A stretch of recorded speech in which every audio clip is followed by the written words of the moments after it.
The first thing you notice is the cold, a deep, damp chill that seems to emanate from the stone walls around you, settling into your bones. You are waking in Paris. In the year 1789, there is no gentle dawn, only a reluctant gray light that struggles to pierce the grimy pane of a small, high window. The air is thick, tasting of soot and dampness, and the silence is a heavy blanket, soon to be torn apart by the city's harsh awakening. Your bed is a thin sack filled with straw, a luxury you might share with several others. And the idea of privacy is a concept from another world entirely. Your clothes are waiting for you, the same coarse linen shirt and woolen breeches from the day before. They are stiff and smell faintly of sweat and wood smoke as you pull them on. The sounds of the city begin to intrude.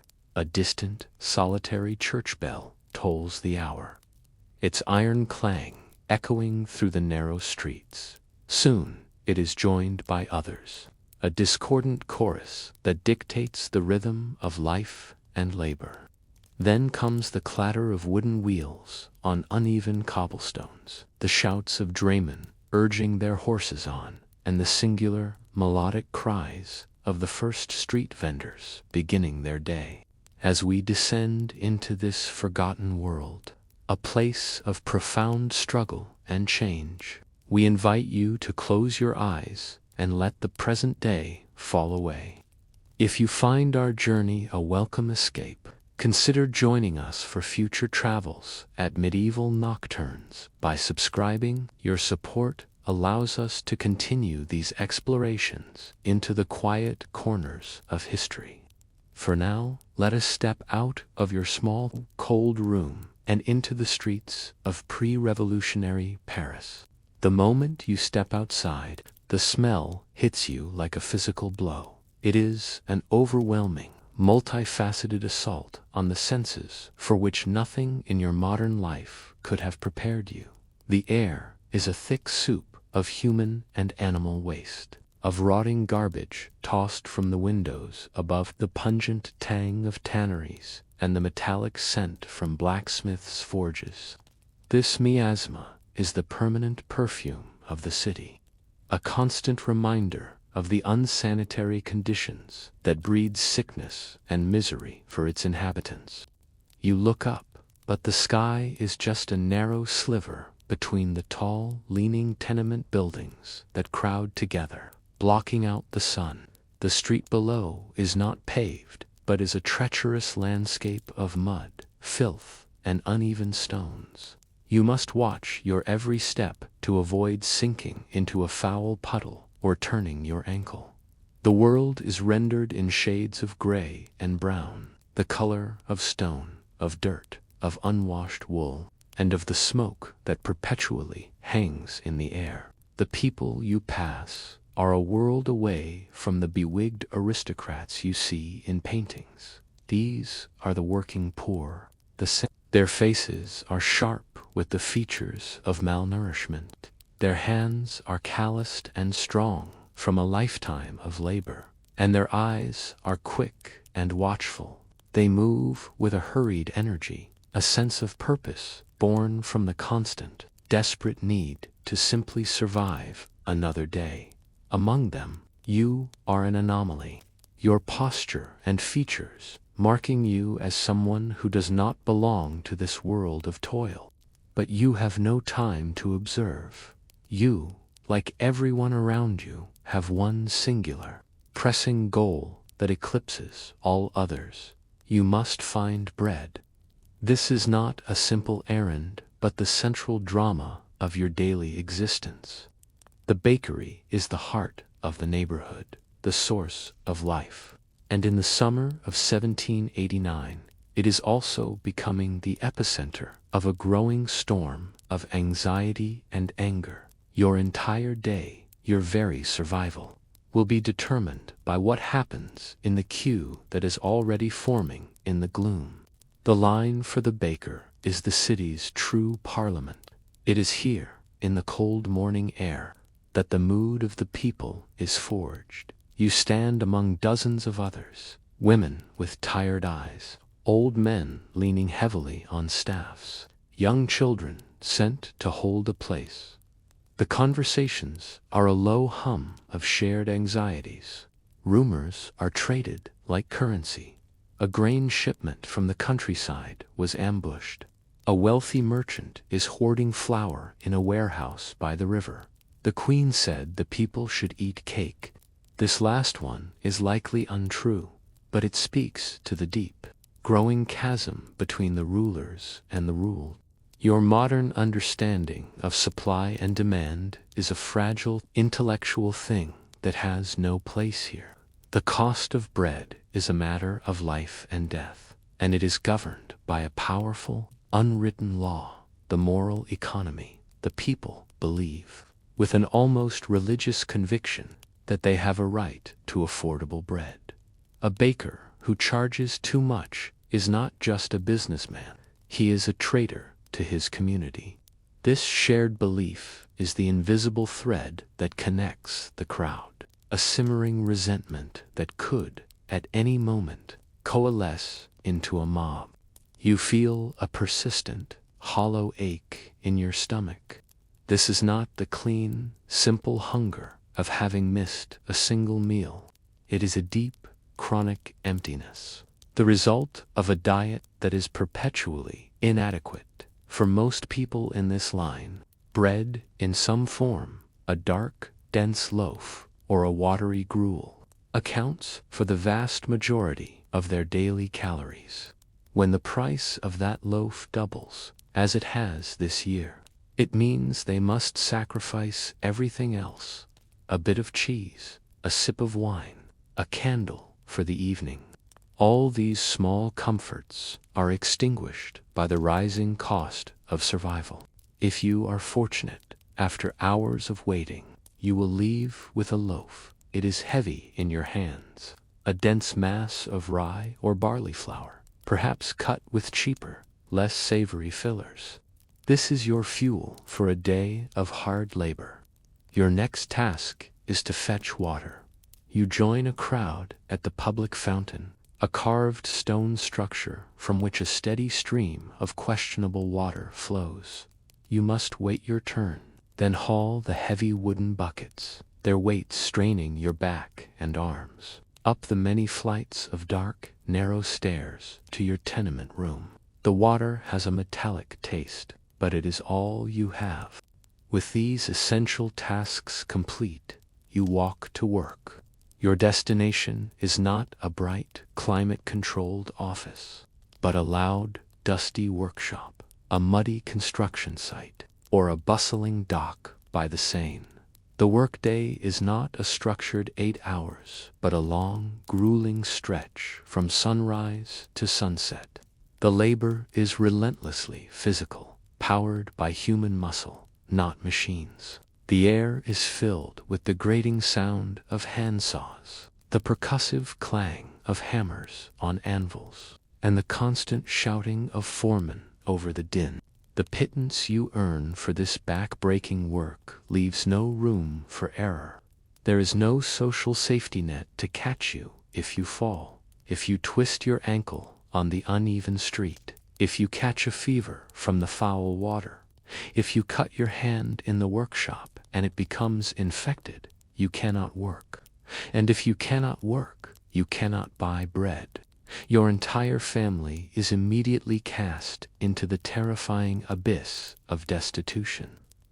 This is the brutal reality that underpins every moment of every day. This relentless, grinding precarity creates a tension that is almost unbearable. You can feel it in your own weary body and see it in the eyes of everyone around you. The social contract is breaking down, eroded by hunger and a profound sense of injustice. The day has barely begun, and already you have faced more existential threats than you would typically encounter in a year. You are not thriving, nor are you truly living. You are simply enduring. Inside the workshop, The air is thick with dust, sawdust, stone dust, or textile fibers that coats your throat and lungs. There are no safety regulations, no protective gear. The machines that exist are simple, powered by hand or water, but they are unforgiving. A moment of inattention could cost you a finger, a hand, an eye. The work is monotonous, a series of repetitive motions that you will perform for 12 hours. Your body aching with the strain. The foreman's gaze is a constant pressure, a reminder that you are easily replaceable. There is no camaraderie of a modern office, only the shared, unspoken struggle to keep pace. Your health is a fragile commodity in a world that has no understanding of germ theory. Sickness is a constant, ambient threat attributed to bad air, humoral imbalances, or divine will. The streets are a breeding ground for disease. Typhoid, dysentery, and cholera lurk in the contaminated water, while consumption, tuberculosis, spreads like wildfire in the crowded, poorly ventilated tenements. Smallpox is a terrifying lottery that leaves its survivors scarred for life.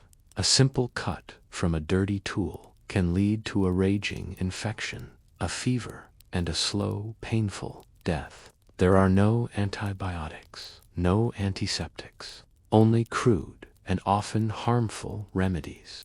News of the world beyond your immediate experience arrives in fragments, carried on the wind like smoke. Information is a chaotic mix of official proclamations, read aloud by a town crier, and scandalous, often inflammatory pamphlets known as libels. At a street corner, a small crowd might gather around one of the few literate members of their community as he slowly deciphers a pamphlet detailing the latest outrage from the royal court at Versailles. These stories, a potent blend of fact, rumor, and political satire, are the fuel for the growing fire of public discontent. The law, you discover, is not a shield but a weapon. Justice is swift, arbitrary, and brutal. The city watch, the guards, franquesses, are more feared than respected, known for their heavy-handed tactics. If you are arrested, perhaps for vagrancy, for theft, or simply for being in the wrong place at the wrong time, you have few rights. There is no presumption of innocence. Punishments are public spectacles designed to inspire terror. The stocks, the branding iron, the breaking wheel, the shadow of the Bastille, the great royal prison, looms over the city, a symbol of a king's power to silence anyone without trial or appeal. At some point during your day, the street must be cleared for a nobleman's carriage. It thunders past, pulled by magnificent horses, its lacquered surface shining even in the gloom. The wheels splash a wave of mud and filth onto you and the other pedestrians, but you are expected to show deference, to avert your eyes and press yourself against the wall. The finely dressed occupants of the carriage do not even glance at you. This small, daily humiliation is a constant, physical reminder of the uncrossable gulf that separates your world from theirs. It is a world of inherited privilege, clashing with a world of inherited poverty. As dusk begins to settle, casting long shadows across the narrow streets, the workday finally ends. The exhaustion you feel is a profound, bone-deep weariness that a single night's sleep cannot possibly erase. You trudge back to your tenement, navigating streets that have grown darker and more dangerous.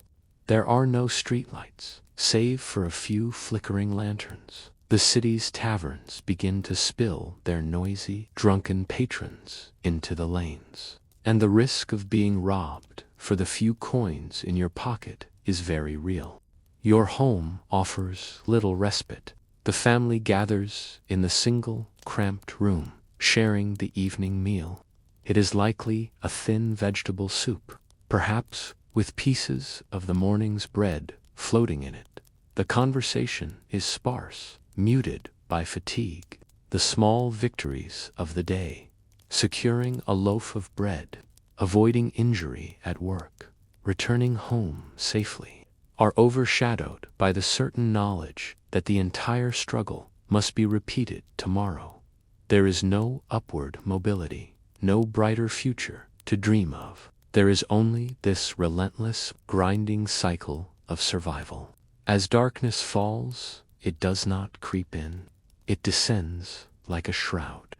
The city that was a chaotic hive of activity during the day transforms into something else entirely.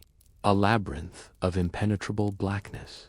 There is no ambient glow from streetlights, no illuminated signs. The moon and stars, if not obscured by clouds and smoke, are the only sources of public light.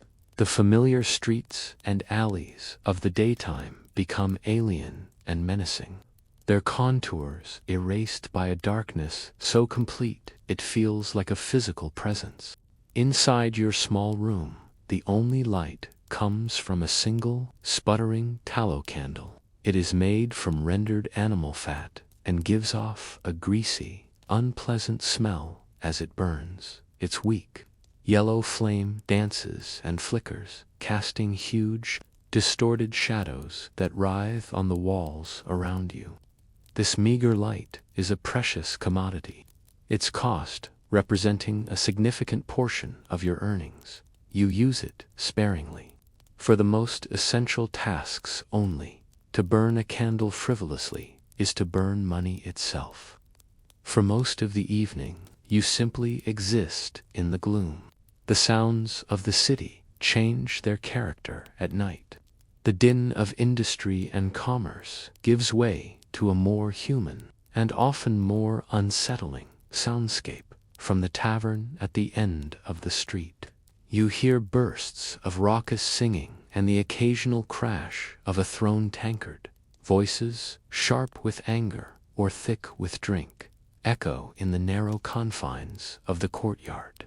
You hear the rhythmic tap of the night watchman's staff on the cobblestones, and his lonely, drawn-out cry as he calls out the hour. Inside your own walls, you hear the persistent, unnerving scratch and scurry of rats.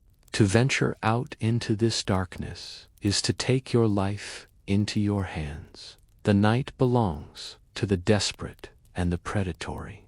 The unlit streets are the perfect hunting ground for footpads and cutthroats. Who would kill you for the coins in your pocket or the coat on your back? The city watch is a tiny, ineffective force in this vast, dark warren. For any respectable person, the unwritten curfew is absolute. Once the sun sets, the door is barred, the shutters are closed, and you do not open them for anyone until morning. The night is a siege to be endured. There are no distractions from the drudgery and anxiety of your life. The evening is a long, empty stretch of time. If you were literate and wealthy, you might read a book, but you are neither. You cannot afford the candles to provide light, nor the books themselves. So you pass the time in the semi-darkness, mending your worn-out clothes, sharpening a tool for the next day's work, or simply talking in low tones with your family. The boredom is as profound and oppressive as the darkness itself. Yet, in the city's thousands of wine shops and taverns, the darkness offers a different kind of cover. Here, warmed by cheap wine and a shared sense of grievance, the political talk grows bolder. Men who would not dare speak their minds in the light of day now whisper of new, intoxicating ideas, of liberty, of equality, of the rights of man. They speak of the king's weakness, the queen's extravagance, and the injustice of a system where those who do not work live in luxury. while those who toil starve. These illicit conversations are the sparks in the tinderbox of Paris. Finally, it is time for what little sleep you can get. There is no nightly ritual of washing or changing into pajamas. You simply remove your outermost layer of clothing and lie down on the rustling straw mattress. The small room is crowded with the sleeping bodies of your family, the air thick with their breathing. The cold seeps up from the floor, and the thin blanket offers little warmth. You close your eyes, but sleep is not a peaceful refuge. It is a shallow, troubled state, haunted by the aches of your body and the anxieties of what the coming dawn will bring. You are woken not by the familiar tolling of the church bells for morning prayer, but by a sound you have never heard before, the tocsin. It is the frantic, incessant ringing of a single bell, an ancient signal of alarm, of fire, of invasion. It is a sound designed to instill panic, to call every able-bodied person to the streets. The usual morning sounds of the city are absent, replaced by a low, powerful hum that seems to vibrate through the floorboards, punctuated by shouts and the splintering of wood. The air of simmering discontent has finally boiled over. When you step outside, the street is unrecognizable. The usual flow of individuals on their way to work has been replaced by a powerful, swirling eddy of humanity.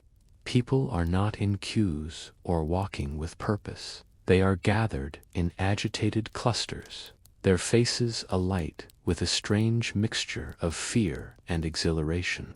Men are carrying tools from their workshops, hammers, axes, iron bars. Others have armed themselves with kitchen knives or heavy clubs. The daily, individual struggle for bread has been momentarily forgotten, replaced by a new collective and far more dangerous hunger, a hunger for arms. This is the moment the city transforms. The invisible bonds of deference and fear that have held the social order in place for centuries simply dissolve in the morning heat. A rumor flies through the crowd that the king's soldiers are preparing to march on the city to crush the nascent National Assembly. The people know they are defenseless. The cry goes up for weapons, and the crowd, now a single organism with a single mind, surges towards the Hôtel des Invalides, a home and hospital for veterans that is known to house a massive armory of muskets and cannons. You are no longer an individual with your own thoughts and fears. To hesitate is to be trampled. You are swept up in the current, your feet moving with the thousands around you. The psychology of the mob takes over. Your personal anxieties are burned away by the heat of the collective fury and the intoxicating sense of power. For the first time in your life, you are not a powerless, insignificant laborer. You are part of something vast, something that can make the very foundations of the city tremble. It is a terrifying and deeply seductive feeling. The crowd, now armed with tens of thousands of muskets from the Invalides, needs gunpowder, and everyone knows where the city's largest store of gunpowder is kept, inside the grim, foreboding fortress that dominates the eastern skyline, the Bastille. The name is spoken with a mixture of hatred and awe. It is more than a medieval prison. It is the ultimate symbol of royal despotism, a place where the king could make his enemies disappear with a simple, unsigned letter. It represents the arbitrary cruelty of the entire system you have lived under. The march towards the Bastille is not an orderly procession. It is a chaotic, roaring river of humanity flooding the wide boulevards. The sound is immense, the tramp of thousands of feet, the metallic scrape and clang of makeshift weapons, the rhythmic chanting of revolutionary slogans. Men drag captured cannons over the cobblestones, their iron wheels screaming in protest.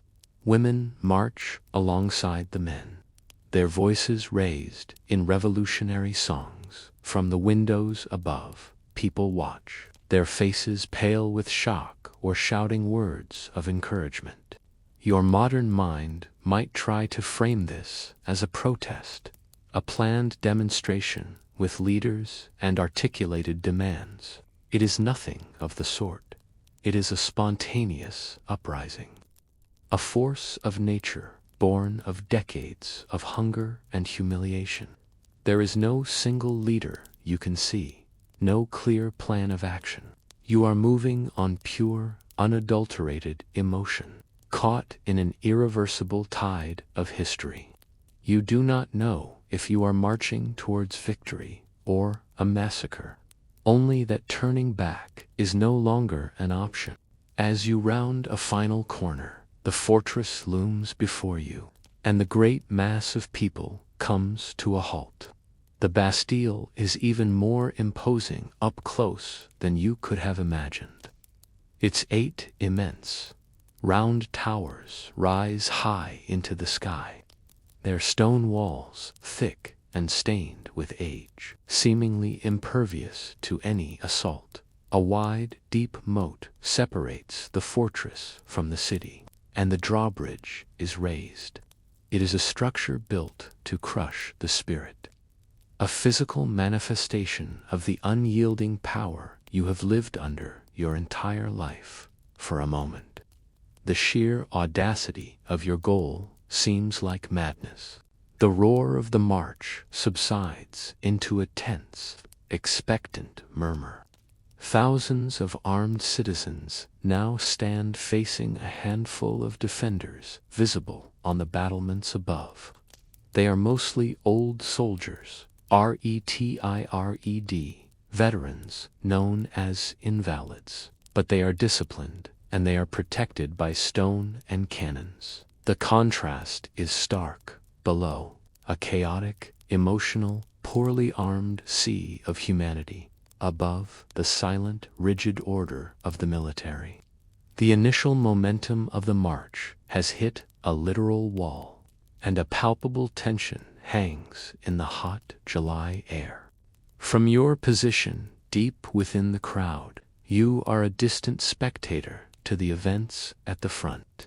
You see small groups of men, delegates from the city, approach the gates to negotiate with the fortress's governor, the Marquis de Launay. They disappear inside, and the long, agonizing wait begins. The sun beats down on your head, and your throat is parched. The initial revolutionary fervor begins to curdle into impatience and suspicion.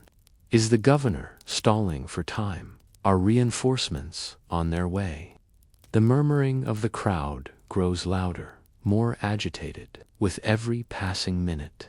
Then, a single sharp crack shatters the tense quiet. A musket shot. It is impossible to tell where it came from. The walls of the fortress or the depths of the crowd. It does not matter. It is the spark that ignites the powder. Almost immediately, a cannon on the battlements answers with a deafening roar, spewing a cloud of thick white smoke. The negotiations are over. The air is suddenly filled with the screams of the crowd as they surge forward, driven by a wave of pure, reactive fury. You raise the heavy musket you acquired, but you have no training, no experience. You are not a soldier. The process of loading is clumsy and slow. Tear open a paper cartridge with your teeth. Pour the coarse black powder down the barrel. Ram the lead ball home, all around you. Thousands of others are doing the same. A chaotic and uncoordinated effort. The first volley from the crowd is a ragged, deafening explosion. 1,000 muskets firing wildly at the unyielding stone walls. The shots largely ineffective. The air quickly becomes a thick, choking fog of black powder smoke. It stings your eyes, fills your lungs and reduces visibility to a few feet. The noise is a physical assault. The constant rolling thunder of musket fire, the sharp crack of the defenders' rifles from the walls, and the terrifying whistle and boom of the cannons. This is not a battle of strategy and tactics. It is a brutal, swirling, and utterly confusing melee. You cannot see the enemy. You can barely see the person next to you. You simply load, point into the smoke, and fire. Through a momentary clearing in the smoke, you see a man a few yards away suddenly cry out and collapse, his chest a ruin of blood. This is the moment the abstract idea of revolution becomes a visceral, terrifying reality. These are not symbols or political concepts. They are lead balls and iron canister shot tearing through human flesh.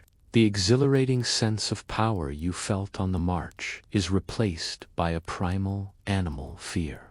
The stones of the Bastille are no longer just a symbol of tyranny. They are the source of a very real and immediate death. For hours, the siege is a bloody and frustrating stalemate. Your initial burst of adrenaline has long since faded, replaced by a grim, smoke-choked exhaustion. The crowd's courage is immense, but it is no match for thick stone walls and cannon fire. The ground before the moat is now littered with the bodies of the fallen, a stark testament to the fortress's brutal effectiveness. Hope begins to wane, and the realization dawns that you are caught in a pointless slaughter. The great fortress seems content to simply wait you out, slowly killing you while remaining untouchable. Then a new sound cuts through the chaos of the riot. It is the steady, rhythmic tramp of marching boots and the clear, sharp commands of a military officer. A ripple of fear goes through the crowd. Are these the king's reinforcements arriving to butcher you all? But as the soldiers come into view through the smoke, you see that their uniforms are those of the guards, franquistes, the French guards, and they are not forming lines to fire on you. They are turning to face the Bastille. A wave of disbelief, then ecstatic hope washes over the crowd. The army is joining the people.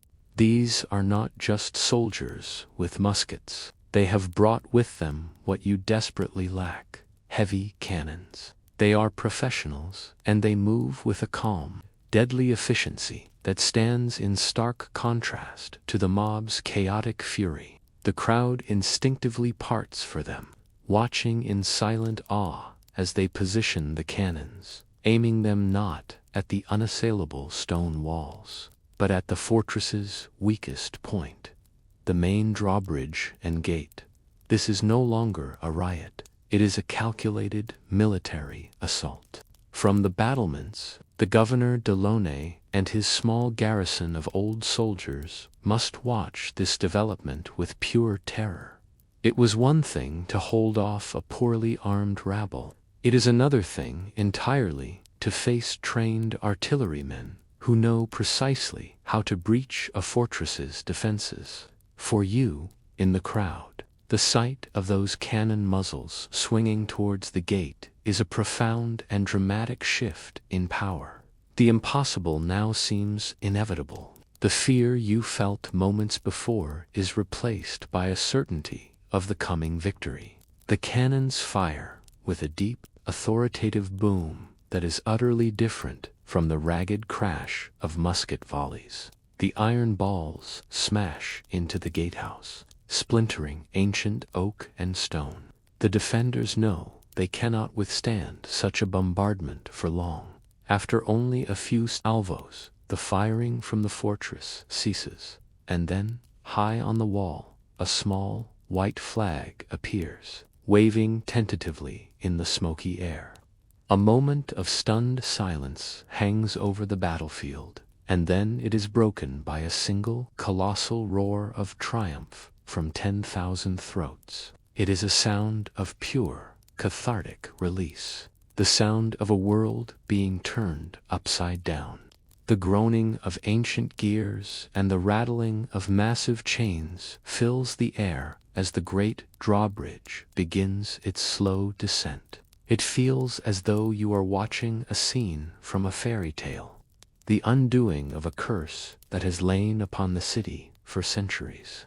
When it finally slams down across the moat with a thunderous crash, it is a bridge between two different eras. The age of absolute royal power has just ended, and a new, terrifying, and unknown age has begun. The instant the way is clear, the crowd surges forward. You are lifted off your feet, carried by an unstoppable human wave across the drawbridge and into the Bastille's inner courtyard. All discipline and order are gone, replaced by the single, overwhelming impulse to pour into this hated place, to touch its stones, to see the inside of its dungeons with your own eyes. The victory feels absolute. The fortress is yours. But as you are swept into the dark, echoing heart of the prison, you realize the violence of the day is not yet over. It is merely entering a new, more intimate phase. Inside the courtyard, the world is a dizzying vortex of sound and motion. The sheer stone walls rise up on all sides, trapping the smoke and the echoing shouts, creating a claustrophobic, intense atmosphere. The triumphant mob, now without a unified enemy to attack, breaks into smaller groups, consumed by a destructive and curious energy.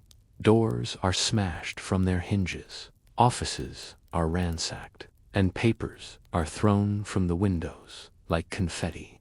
A symbolic destruction of the fortress's detested bureaucratic power. A primary impulse is the liberation of the prisoners, the ghosts who haunt the Bastille's dungeons. The crowd surges into the dark corridors, breaking open the heavy cell doors, expecting to find legions of political dissidents and forgotten intellectuals. But the reality is a strange and deep disappointment. They find only 7 prisoners in total. 4 are forgers, 2 are considered lunatics, and 1 is a disgraced aristocrat. There are no martyrs to be found, no heroes of liberty to be carried on the shoulders of the crowd. This anticlimactic discovery leaves the mob's furious energy without a clear outlet. That energy, robbed of its noble purpose, quickly finds a new and more personal target: the fortress's governor, the Marquis de Launay, who surrendered to the crowd. He is found, and the collective goodwill of the victory evaporates in an instant. He becomes the living embodiment of the tyranny they have just overthrown. The man whose soldiers killed their friends and family members just hours before he is seized, and the crowd's mood shifts from celebration to a cold, predatory fury.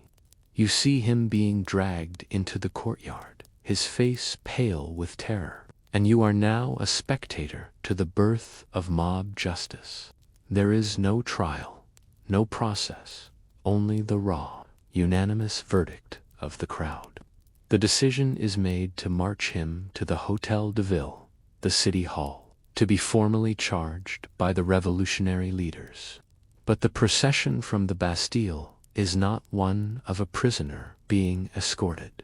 It is a gauntlet of hatred.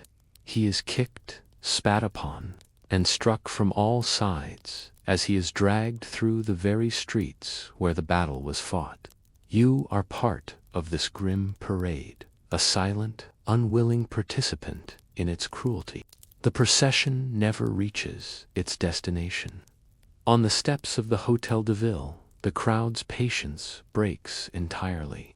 In a final desperate surge of violence, the governor is overwhelmed, beaten, and stabbed. It is a messy, brutal, and deeply personal act of vengeance.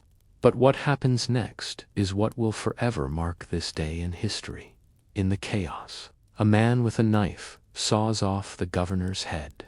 It is then lifted high and mounted on a pike, becoming a gruesome, bobbing standard for the victorious crowd. You stand frozen, a witness to an act of savagery you could not have comprehended this morning. The noble ideals of liberty and the rights of man have, in an instant, collapsed into a spectacle of primitive brutality. The head on the pike is a symbol, but it is not the symbol of freedom you expected. It is a declaration that the old laws are dead and that the revolution will be written in blood. The line between justice and vengeance has not just been crossed, it has been completely erased. The sun is beginning to set on this long, momentous day. You are physically and emotionally exhausted, your mind reeling from the oscillation between exhilaration and horror. You were part of a crowd that toppled, a symbol of oppression, an act that will echo through the centuries. But you are also part of a mob that just committed a barbaric, extrajudicial murder.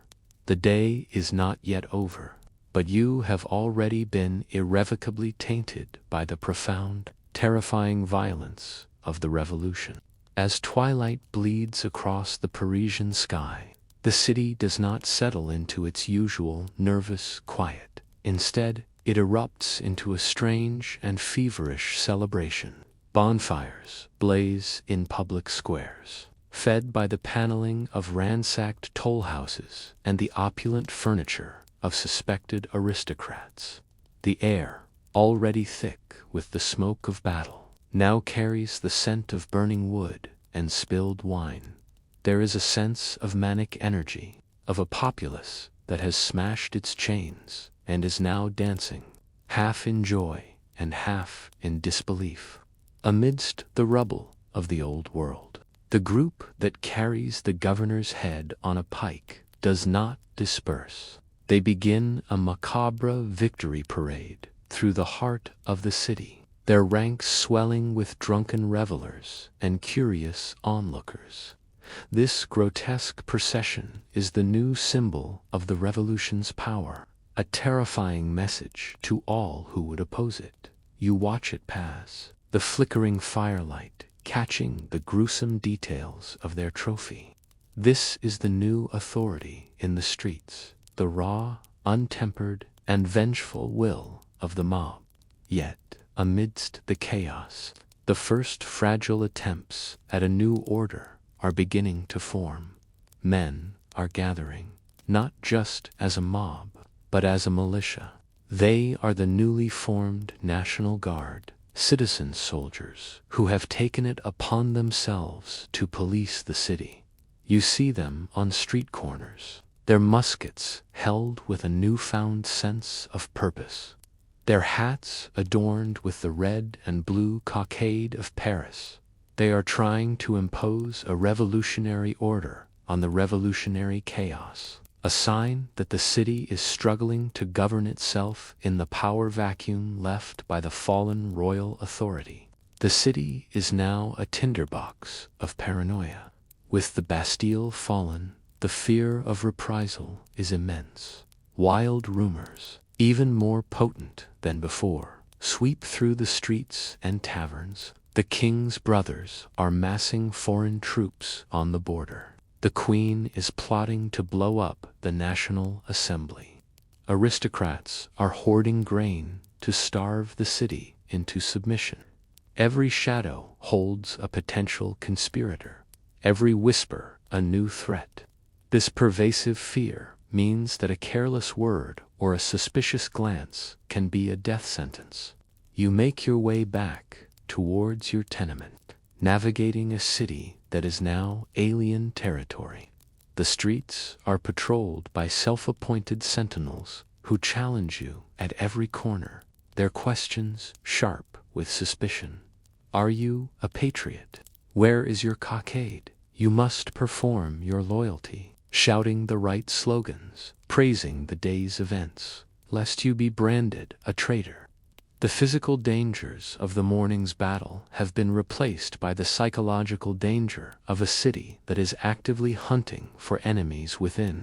Back in the suffocating confines of your small room, the day's events begin to replay in your mind, not as a grand historical narrative, but as a series of shocking sensory fragments: the acrid taste of gunpowder, the deafening roar of the cannon, the image of a man falling beside you, the look of terror on the governor's face. The musket you carried stands in the corner, a menacing black shape in the gloom.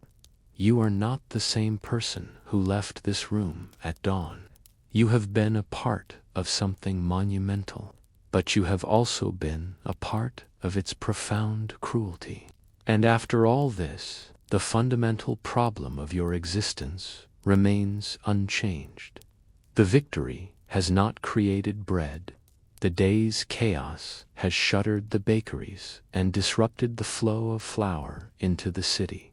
The gnawing hunger in your stomach, which was briefly forgotten in the heat of the revolution, returns with a vengeance.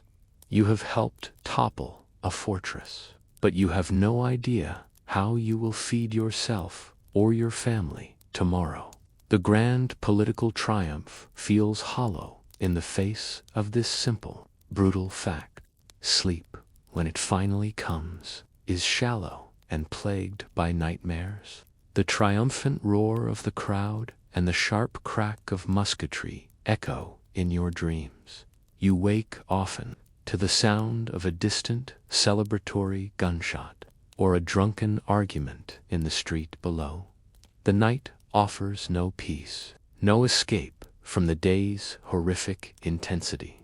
You rise at dawn, feeling more exhausted than when you lay down, your body still thrumming with the phantom energy of the mob.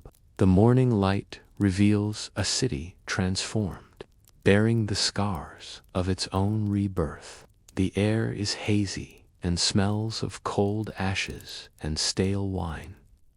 As you step outside, you see the physical evidence of yesterday's fury. Crude barricades of overturned carts, barrels, and broken furniture choke the narrow streets. The facades of buildings are pockmarked by stray musket balls. The hated customs barriers at the edge of the city, the toll houses that taxed the food of the poor, are now just smoldering, blackened ruins. The city has waged war upon itself. Your most immediate and pressing need, the one that drove yesterday's events, reasserts itself with a vengeance. You are hungry. The quest for bread begins again. But the situation is now infinitely more complex. The delicate web of commerce that supplied the city has been torn apart. Many bakers, fearing the mob, have barricaded their doors. Others have been looted or have simply run out of flour. The queues that form are longer, more desperate, and more volatile than ever before. The political victory of yesterday has done nothing to alleviate the gnawing emptiness in your stomach today. The political life of the city has spilled out from the halls of power and into every public square. On street corners, self-appointed orators stand on crates, reading aloud from the latest political pamphlets to the largely illiterate crowds that gather around them. The air is alive with furious debate. What will the king do now? Should the National Assembly declare a republic? Who are the true patriots, and who are the hidden enemies? To be neutral in these debates is to be a suspect. You must have an opinion, and it must be the correct one. A new collective project is underway, one that captures the spirit of the moment. Thousands of citizens have converged on the Bastille, not with muskets, but with sledgehammers, pickaxes, and crowbars. A spontaneous, citizen-led demolition of the fortress has begun. Men, women, and even children work with a feverish energy, tearing down the symbol of tyranny stone by stone. It is a powerful act of civic exorcism, a way to physically erase a painful past. You might even find yourself joining in the repetitive act of striking stone, a release for your pent-up fear and anger. But while you are chipping away at a symbol, the economic reality of your life is collapsing. Your workshop is closed indefinitely. There is no work to be had. The master craftsman you worked for may have fled the city, or the raw materials he needed can no longer get past the chaotic city gates. Your meager source of income has vanished overnight. In the wake of the revolution, the city's economy has ground to a halt, leaving you and thousands like you unemployed and with no prospects. You have survived the first violent day of the revolution. You have witnessed the fall of a tyrant's fortress and the brutal birth of a new kind of power. But as the second day unfolds, you are confronted with a terrifying truth. You have won political liberty at the cost of the fragile economic security that kept you alive. You are free, but you are also unemployed and starving in a city that is descending into paranoia and chaos. The struggle is far from over in many ways. It has only just begun. We hope you are finding this journey into the past a calming and immersive experience. The story of the revolution is long and complex, and we will continue to explore its winding paths. If you are enjoying this quiet exploration of history, please consider subscribing to Medieval Nocturnes. Now, let the sounds of the city settle and allow your mind to drift. The revolution is not confined by the walls of Paris.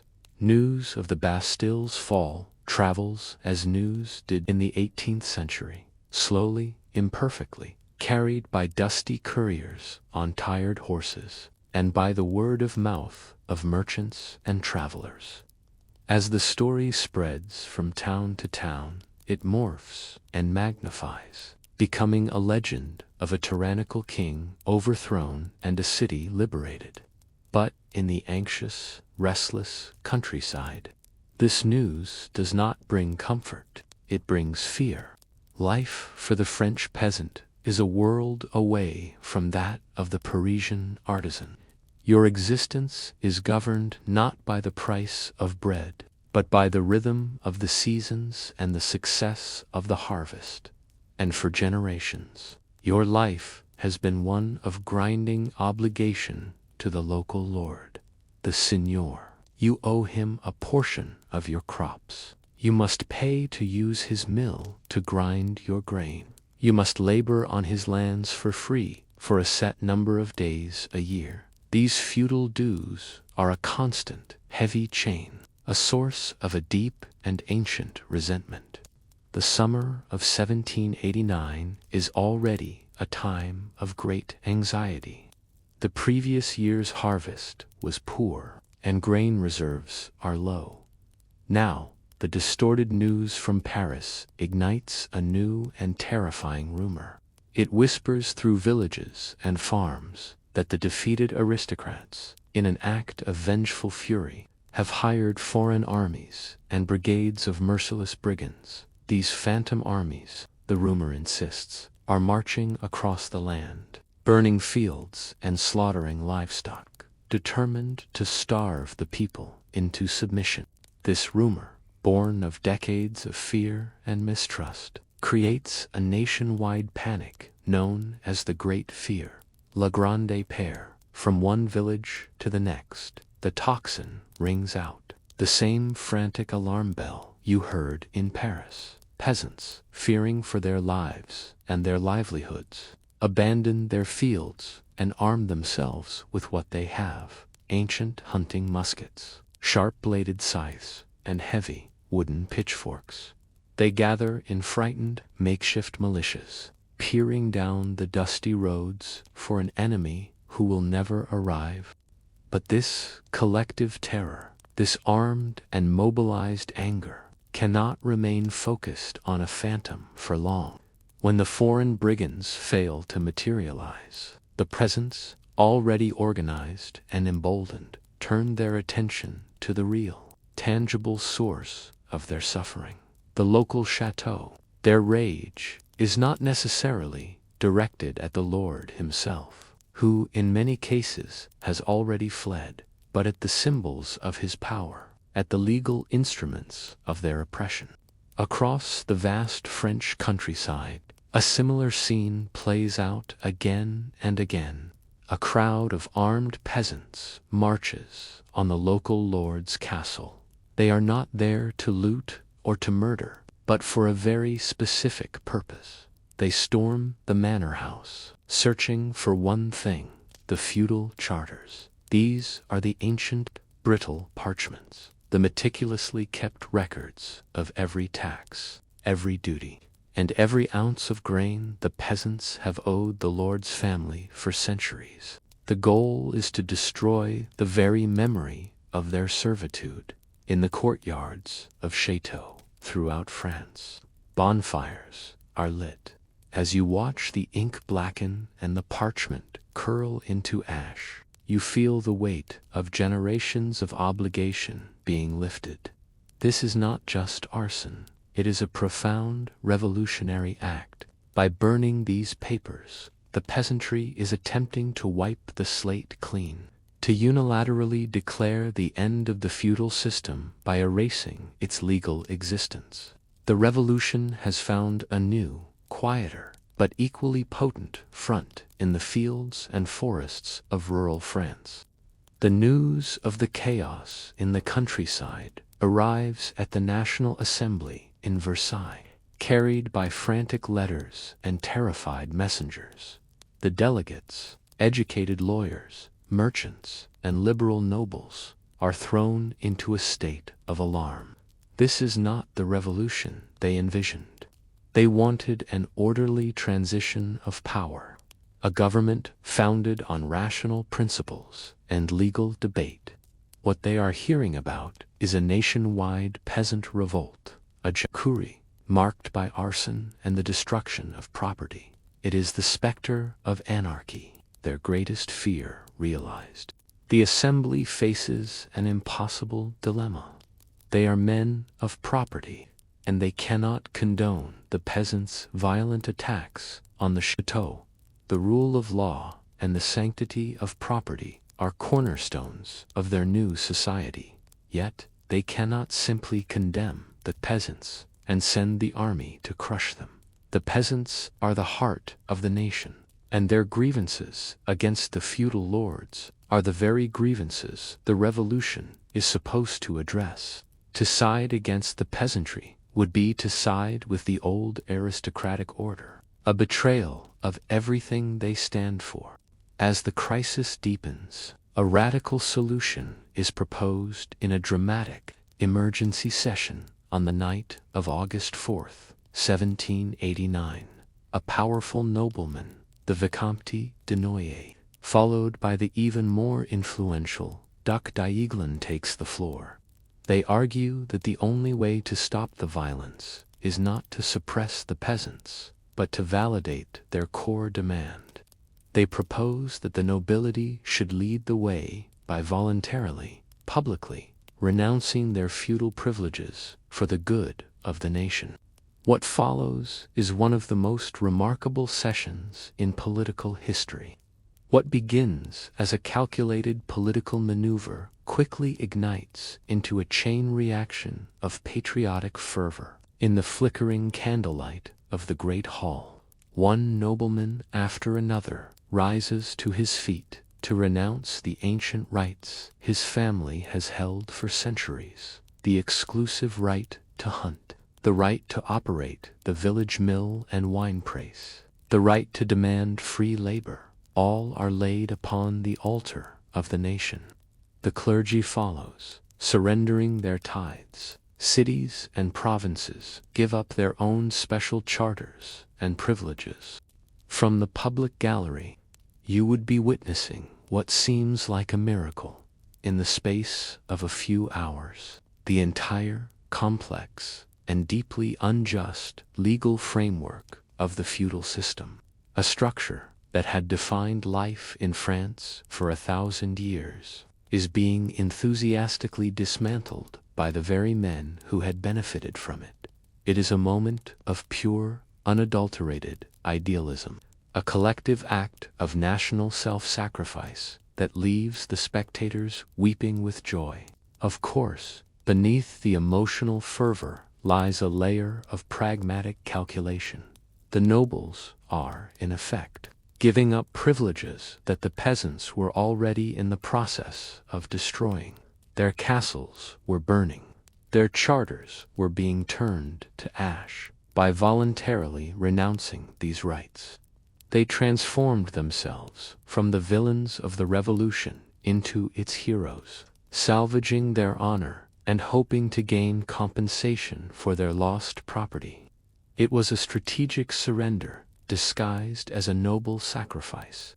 At the end of this long, emotional night, the Assembly drafts its official proclamation, the August Decrees. The very first article declares, with breathtaking simplicity, the National Assembly completely destroys the feudal system. This decree is sent out to all corners of France, a message intended to quell the rural uprisings and announce the birth of a new, equal society. In many ways, this legal document is even more revolutionary than the physical fall of the Bastille. A great victory has been won, not by muskets and cannons, but by speeches and laws, spurred on by the uncontrollable anger of the peasantry. 1,000 years of servitude have been ended on paper, but in solving one crisis, the Assembly has created a host of new ones. They have alienated many powerful nobles who did not share the idealistic fervor of that night, and they have made a radical promise of equality that will prove incredibly difficult to implement in reality. The revolution is accelerating, moving faster than its leaders can control. Having torn down the ancient structure of feudalism, the National Assembly now faces an even more profound task: to build a new society in its place. Before they can write a constitution, they must first agree on a foundation, a statement of the core principles upon which this new France will be built. The air in the Assembly Hall is thick with the spirit of the Enlightenment. The ideas of thinkers like Rousseau and Montesquieu, and the powerful example of the recent American Revolution. They are not just making laws, they are attempting to define the universal rights of humanity itself. The debates are intense and philosophical. Men like the Marquis de Lafayette, hero of the American War, consult with Thomas Jefferson, orators like Mirabeau, and argue over the precise wording of each article. What is liberty? What is law? Where does the authority of a government truly come from? For weeks, they labor to create a document that will serve as the eternal catechism of their revolution, a preamble to the Constitution that will follow. The result of their efforts is the Declaration of the Rights of Man and of the Citizen. Its opening article is a thunderclap that demolishes the very foundation of the old regime. Men are born and remain free and equal in rights. In a nation that for 1,000 years had been rigidly structured by birthright and privilege, this single sentence is an act of pure ideological demolition. It erases the legal distinctions between noble, clergyman, and commoner, replacing them with the single, unified concept of the citizen. Your station in life is no longer determined by your ancestry, but by your shared humanity. The Declaration goes on to redefine the very nature of power. It states that the principle of all sovereignty resides essentially in the nation. Authority no longer flows downwards from God to the king. It flows upwards from the people to their representatives. The king if he is to have any role at all, will no longer be an absolute monarch, but a public servant, an official subject to the law, just like any other citizen. This is a complete inversion of the political universe that had governed France for its entire existence. The articles lay out a vision of a society that, to you, might seem obvious, but was radical in 1789. It guarantees freedom of speech and of the press. It establishes freedom of religion, ending centuries of Catholic dominance. It calls for a justice system based on the presumption of innocence, where no one can be arrested or punished except according to the law. It is a blueprint for a transparent, rational, and liberal society, a world away from the arbitrary justice and secret dealings of the old monarchy. But these grand principles immediately collide with a stubborn reality. The Assembly presents its work, both the August decrees abolishing feudalism and the new declaration, to King Louis XVI. The king, residing in his great palace at Versailles, is deeply troubled.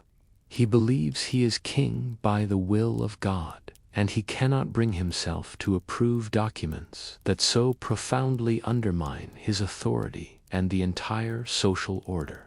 He hesitates, he objects, he refuses to give his official sanction. A tense political standoff begins. The revolution has a blueprint for the future, but the king holds the key to the present. Furthermore, a modern eye would quickly see the profound limitations of this celebrated document. The man and citizen it speaks of are implicitly white, property-owning males. There is no mention of rights for women, who would remain second-class citizens. The question of slavery, a massive source of wealth for France in its colonies, is deliberately and conspicuously ignored, and the Declaration's protection of property as a sacred right will soon clash with the demands of the starving, propertyless citizens of Paris.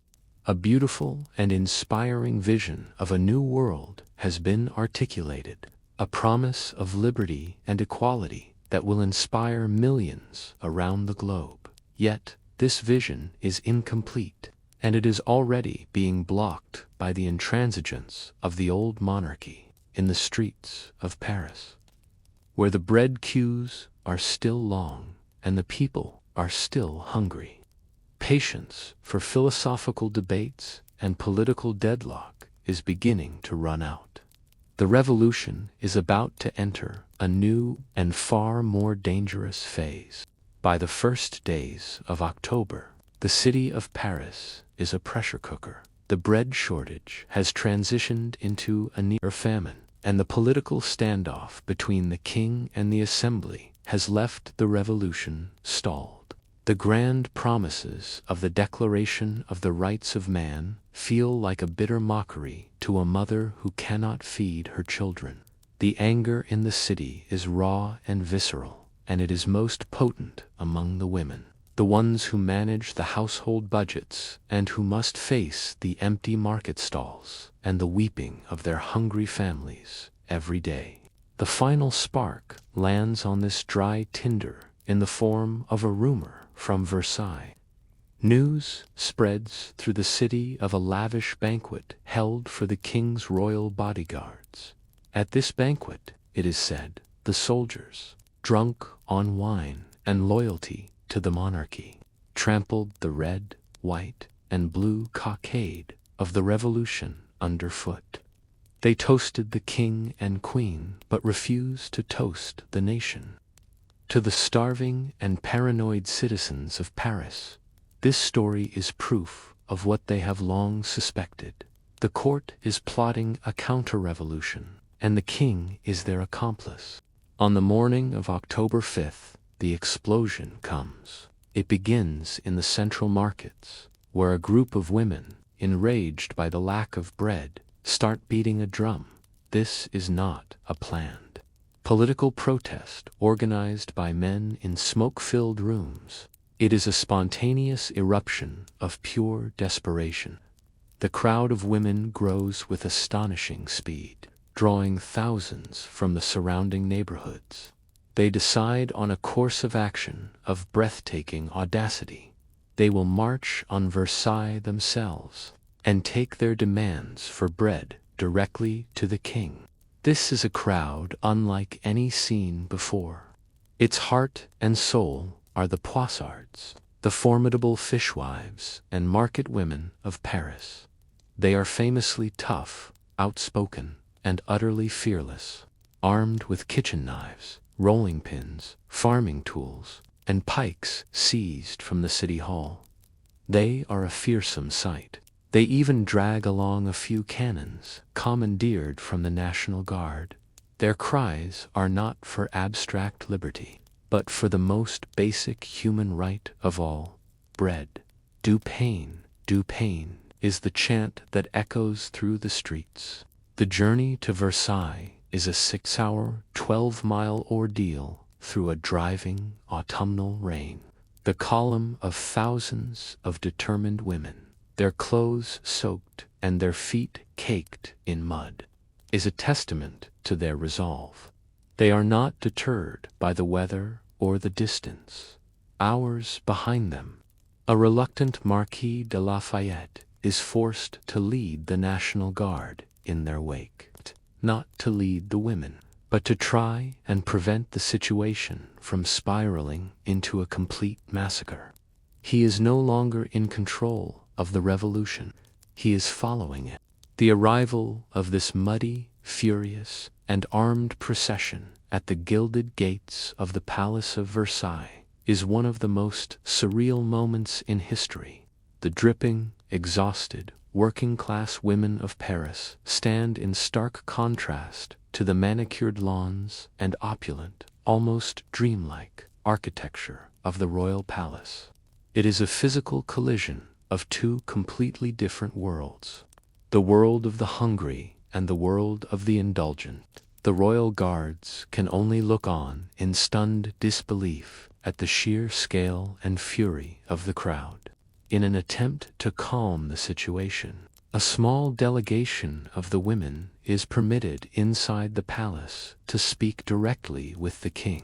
They are led through the magnificent mirror-lined halls into the royal presence, faced with their raw, honest testimony of the suffering in Paris. The famously indecisive but personally gentle Louis XVI is visibly moved. He makes two monumental concessions. He promises to immediately release the palace's stores of grain for the capital, and, more importantly, he finally agrees to give his official royal sanction to the August decrees and the Declaration of the Rights of Man and of the Citizen. The king's concessions have satisfied the small delegation of women, but for the thousands still waiting outside in the cold, wet darkness, words are not enough. A deep suspicion remains. They have been promised grain before, and the promises of the powerful are notoriously fleeting. As the night wears on, a new, more radical demand begins to circulate and grow into a unified roar. The king must come to Paris. The logic is simple and powerful. If the king lives among his people, he can no longer be insulated from their suffering by a corrupt court. They would bring the baker, the baker's wife, and the little baker's apprentice, the king, queen, and their son, back to the city to ensure the bread supply. The dawn of October 6th breaks on this tense and volatile scene. The fragile peace is shattered when a small group of protesters discovers an unlocked gate and surges into the palace grounds, and then into the palace itself. The protest transforms instantly into a violent invasion. The crowd's fury has a specific target: the Queen, Marie Antoinette. She is seen as the symbol of the court's extravagance, a foreign woman who despises the French people. They surge through the palace's opulent corridors, their primary intent made clear by their chilling cries.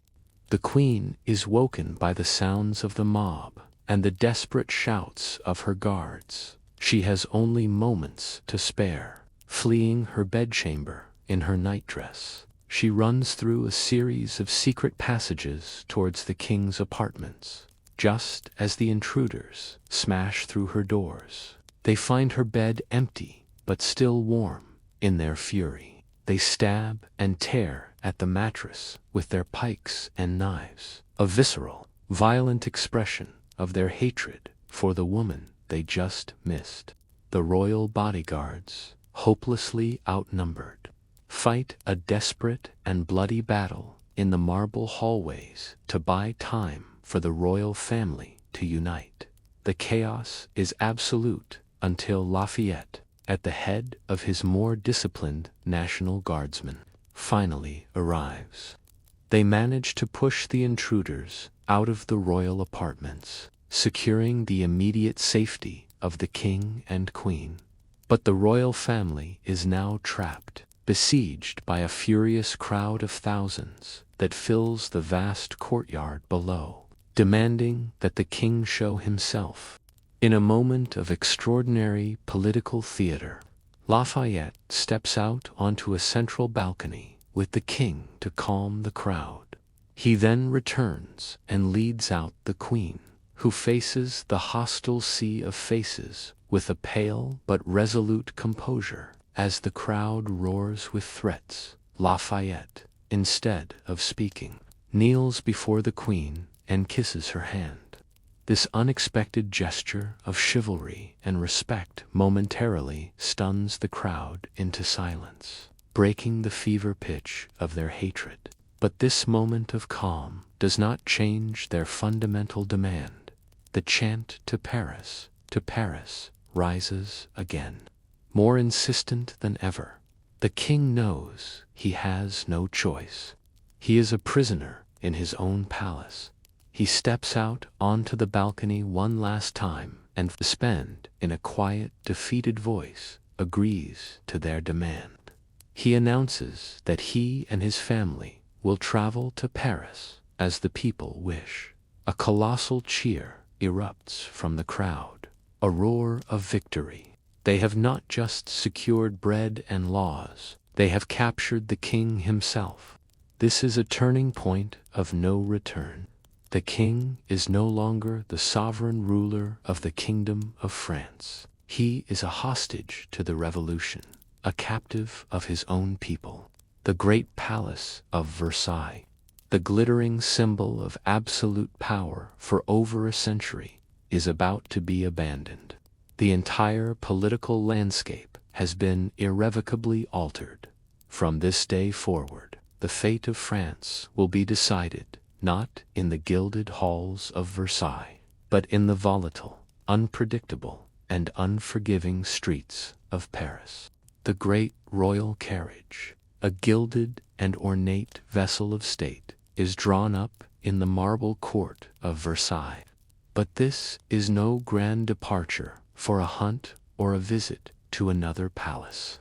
It is an evacuation. Inside, King Louis XVI, Queen Marie Antoinette, and their children sit in a state of profound shock, their faces pale masks of disbelief around them. The palace is in chaos as the royal court, the entire machinery of government for over a century, is hastily uprooted. An era is ending, not with a bang, but with the quiet, dignified terror of the royal family climbing into their carriage for the last time. The journey back to Paris has been called the funeral procession of the monarchy, and the description is unnervingly apt. The royal carriage moves at a walking pace, not escorted by disciplined cavalry, but engulfed by the very mob that had besieged it hours before. Tens of thousands of market women, National Guardsmen, and armed citizens form a chaotic, triumphant, and menacing escort. They are no longer subjects paying respect to their king. They are captors parading their prize. The atmosphere is a surreal and disturbing mix of carnival and conquest. The women, their hunger temporarily forgotten, are ecstatic. They have loaves of bread, procured from the palace stores, stuck on the ends of their pikes, which they wave like victory banners. They sing coarse, celebratory songs, dance in the muddy road, and occasionally fire their muskets into the air in ragged salutes. It is a loud, joyous, and deeply intimidating spectacle, a celebration of the people's power over the man they once considered a godlike authority. But amidst the loaves of bread and the revolutionary songs, a more gruesome trophy is paraded. At the head of the procession, held high for all to see, are the heads of the 2 royal bodyguards who were killed in the morning's invasion, their hair powdered and their faces unnaturally pale. These grotesque standards are a stark and brutal reminder of the violence that underpinned this popular victory, a clear and savage message that the revolution is not a bloodless affair. From inside the carriage, the royal family is forced to endure this 6-hour psychological ordeal. They hear the jeering and the triumphant singing. They smell the damp, unwashed scent of the crowd pressing in on all sides. They know that just beyond their window, the severed heads of men who died defending them are being displayed. It is an exercise in sustained humiliation, designed to strip them of every last shred of royal mystique and power, reducing them to the status of mere mortals in the hands of their captors.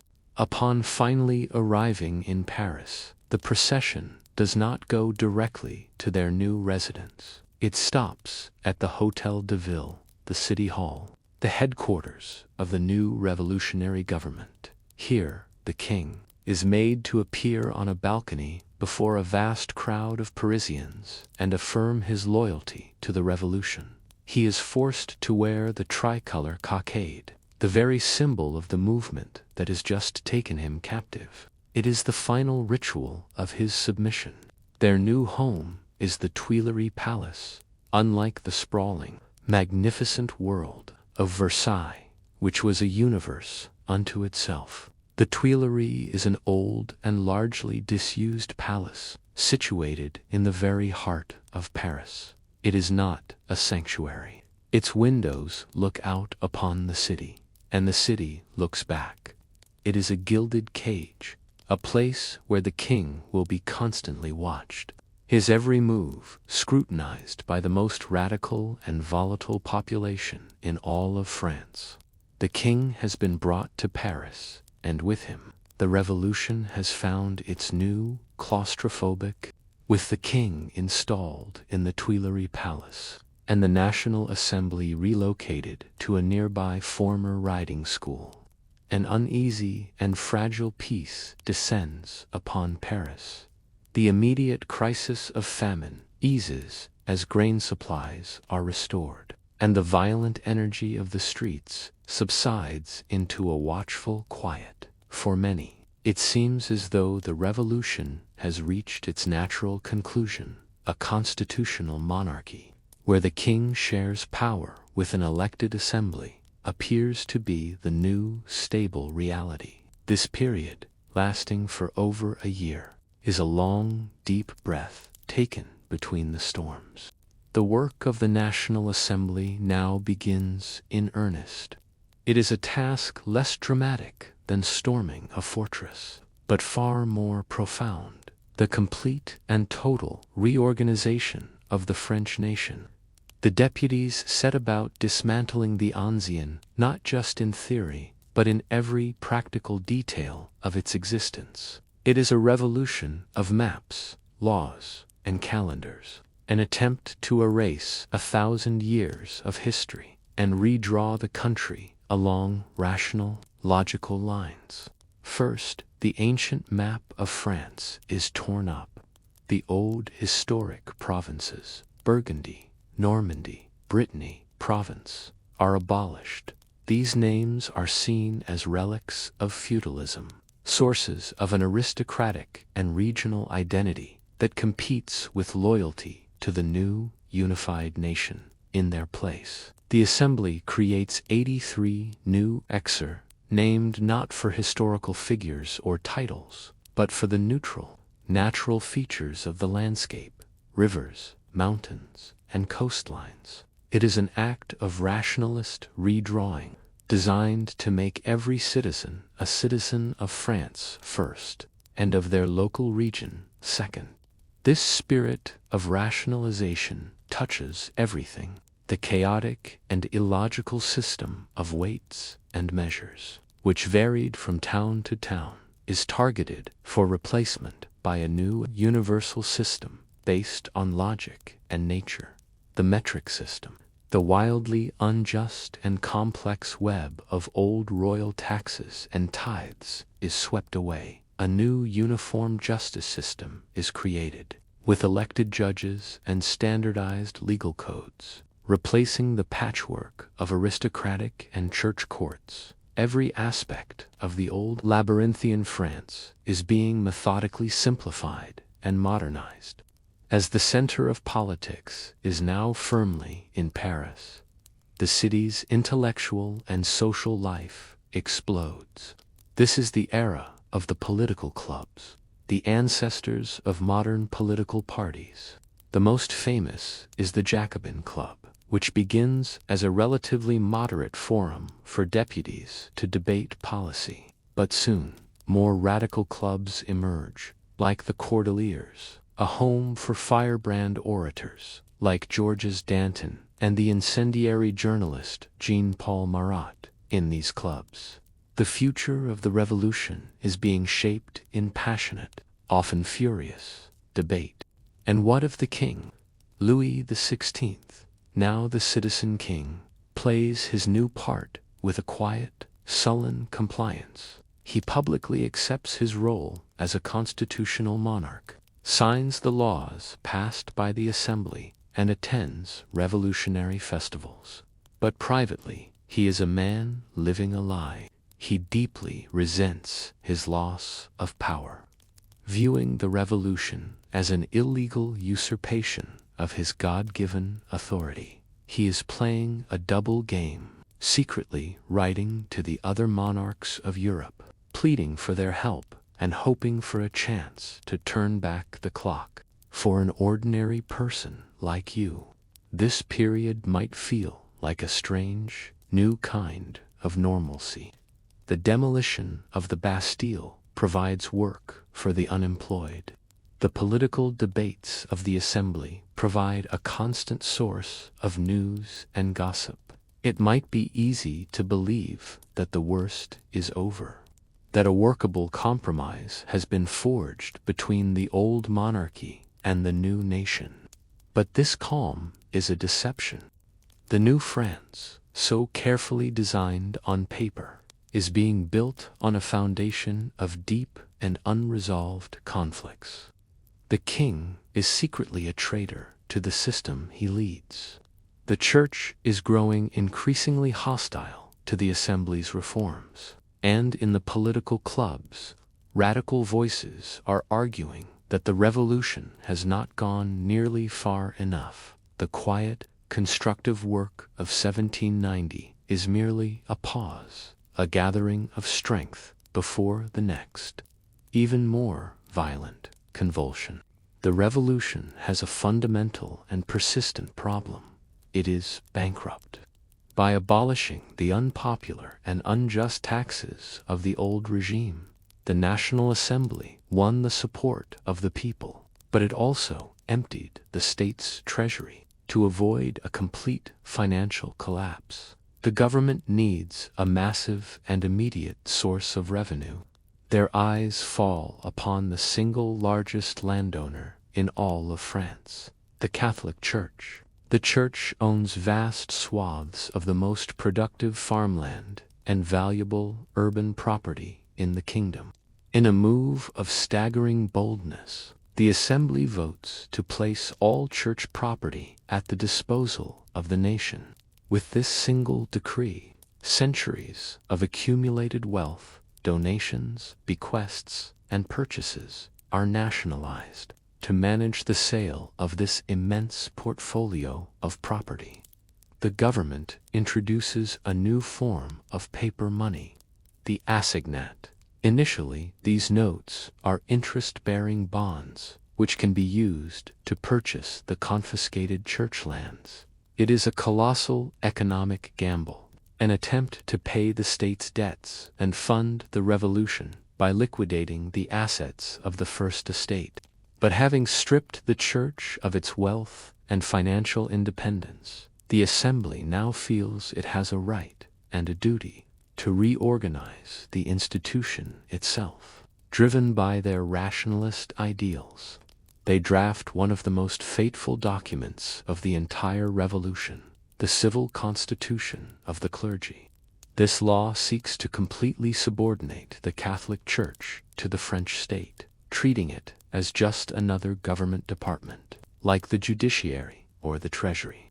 The reforms are sweeping. Priests and bishops will no longer be appointed to be elected by the active citizens of their districts, a process in which Protestants, Jews, and even non-believers could vote. The ancient dioceses are redrawn to align with the new 83 priests will no longer live off tithes or the income from their land. They will become salaried civil servants, their wages paid by the state they now serve. To enforce this new structure, the Assembly makes a final, fateful demand. It decrees that every priest and bishop in France must swear a public oath of loyalty to the new constitution, and by extension, to the civil constitution of the clergy. This forces every single clergyman in the nation into an impossible choice: to obey the revolutionary state, or to obey the Pope and the dictates of their faith. There is no middle ground. The result is a devastating schism that tears the soul of France in two. The Pope, from Rome, condemns the civil constitution in the strongest possible terms, forbidding the faithful from accepting it. Across France, the clergy is divided, roughly half. The juring clergy agree to take the oath, believing they can be both good priests and good citizens. The other half, the non-juring or refractory priests, refuse, viewing the oath as a betrayal of God. This creates two rival Catholic churches, an official, state-sanctioned one, and an illegal, underground one, loyal to Rome. This was, perhaps, the revolution's greatest single error. The abstract political and economic reforms were one thing, but this was a direct assault on the most profound and personal beliefs of millions. In the deeply religious countryside, villagers who had cheered the end of feudalism are now horrified. They see the revolution as an enemy of God, driving away their good priests and replacing them with government stooges. A powerful, emotional, and deeply entrenched source of counter-revolution has now been created, transforming revolutionary fervor into a bitter and irreconcilable religious conflict. For King Louis XVI, a man of deep and traditional Catholic faith, the civil constitution of the clergy is the final, unforgivable sin of the revolution. He sees it not as a political reform, but as a sacrilegious attack on the Church and an endangerment to his own eternal soul.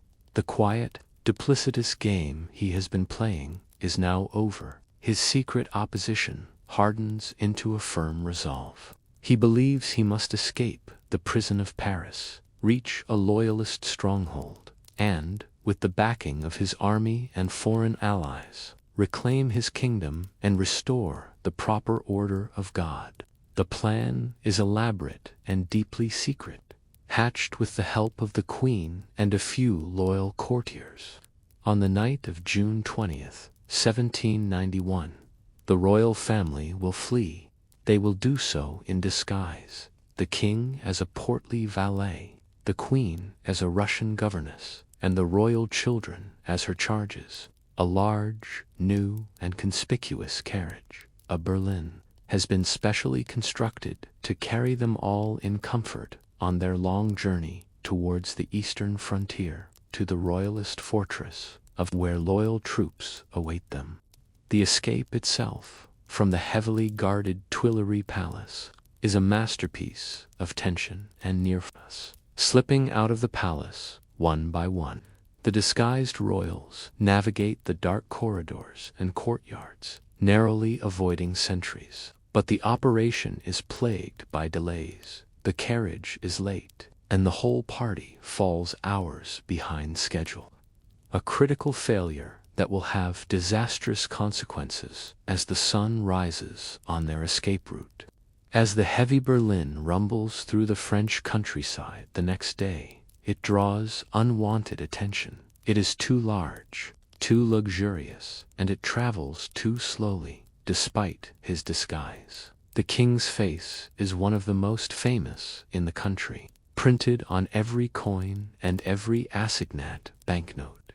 He is recognized on several occasions, but the people who see him are so stunned by the impossibility of the sight that they fail to act in time for a few precious hours. The escape seems as though it might just succeed.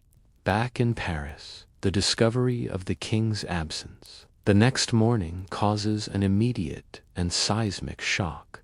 First, there is disbelief, then panic, and finally, a tidal wave of popular rage. The tocsin rings out across the city, calling the citizens to arms. The king, whom the people had called the baker, their father and provider, has abandoned them. It feels like a profound personal and national betrayal. The fiction that he was a willing partner in the revolution is shattered. The assembly, scrambling to control the situation, officially announces that the king has been abducted. The flight comes to its inglorious end in the small town of Valence, just short of its destination. The local postmaster, a staunch revolutionary named Jean-Baptiste Drouot, had recognized the queen earlier and, suspecting the truth, had galloped ahead by a faster route. It is he who confirms the king's identity, matching his face to the portrait on a banknote. By the time the royal carriage arrives in Valence, the bridge is blocked by an overturned cart, and the street is filled with local peasants armed with pitchforks. The trap is sprung. The return journey to Paris is the true funeral procession of the monarchy. The royal family travels for days, surrounded by a heavy, hostile guard, through towns and villages that now openly despise them. The crowds that line the road are immense, but they are unnervingly silent. No one cheers, no one shouts insults. They simply stand and watch, their hats firmly on their heads, refusing to show a single traditional sign of deference. This cold, contemptuous silence is more terrifying than any riot. It is the silence of a people who have already deposed their king in their hearts.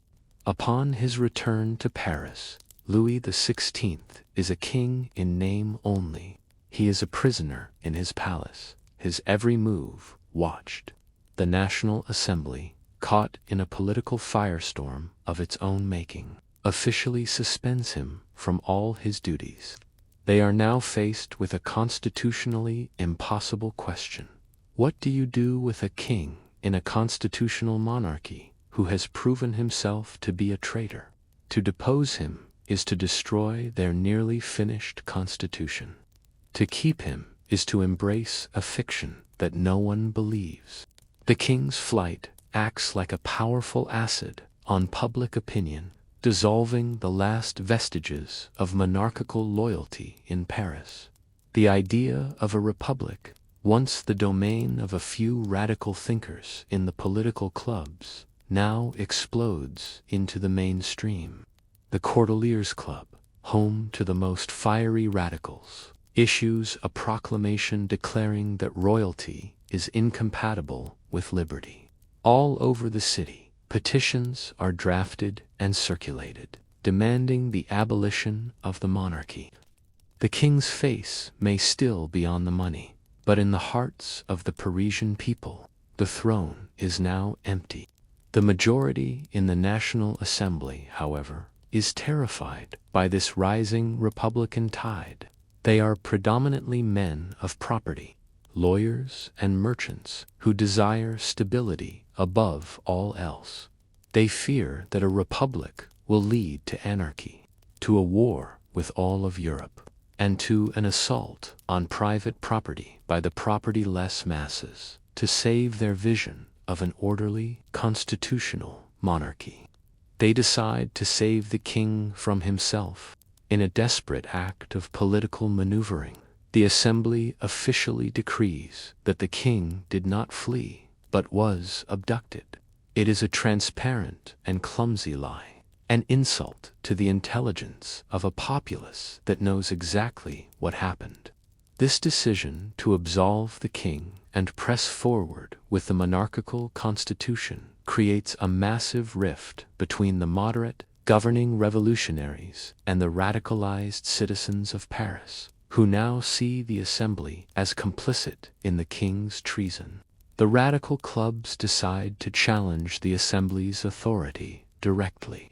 They organize a massive gathering on the Champ de Mars, the great public park where the festival celebrating the fall of the Bastille had been held a year earlier. On July 17, 1791, tens of thousands of citizens gather peacefully to sign a petition laid out on the altar of the fatherland, demanding the king's abdication and the establishment of a republic.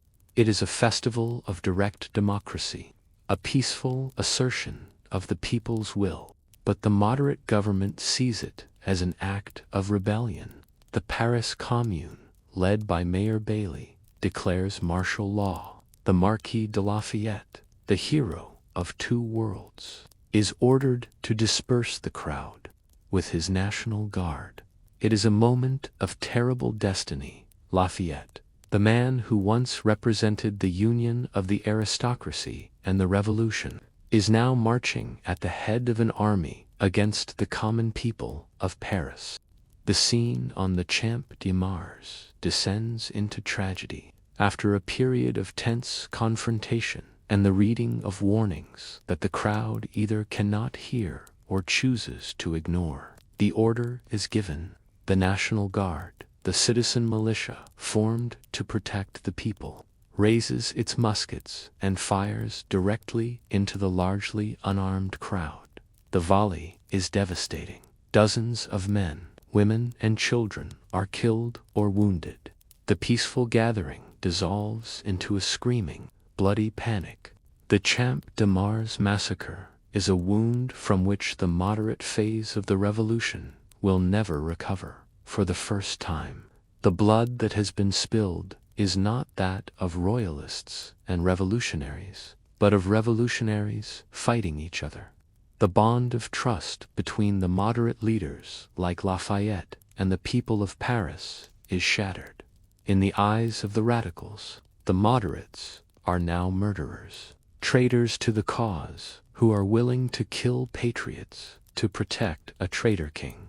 The dream of a unified, peaceful revolution is over, drowned in the blood of its own citizens. In the wake of the Champ de Mars massacre, a wave of political repression sweeps through Paris. The moderate authorities, now in firm control, crack down on the Republican movement. Radical clubs are shut down, newspapers are censored, and prominent agitators like Danton and Marat are forced into hiding or exile.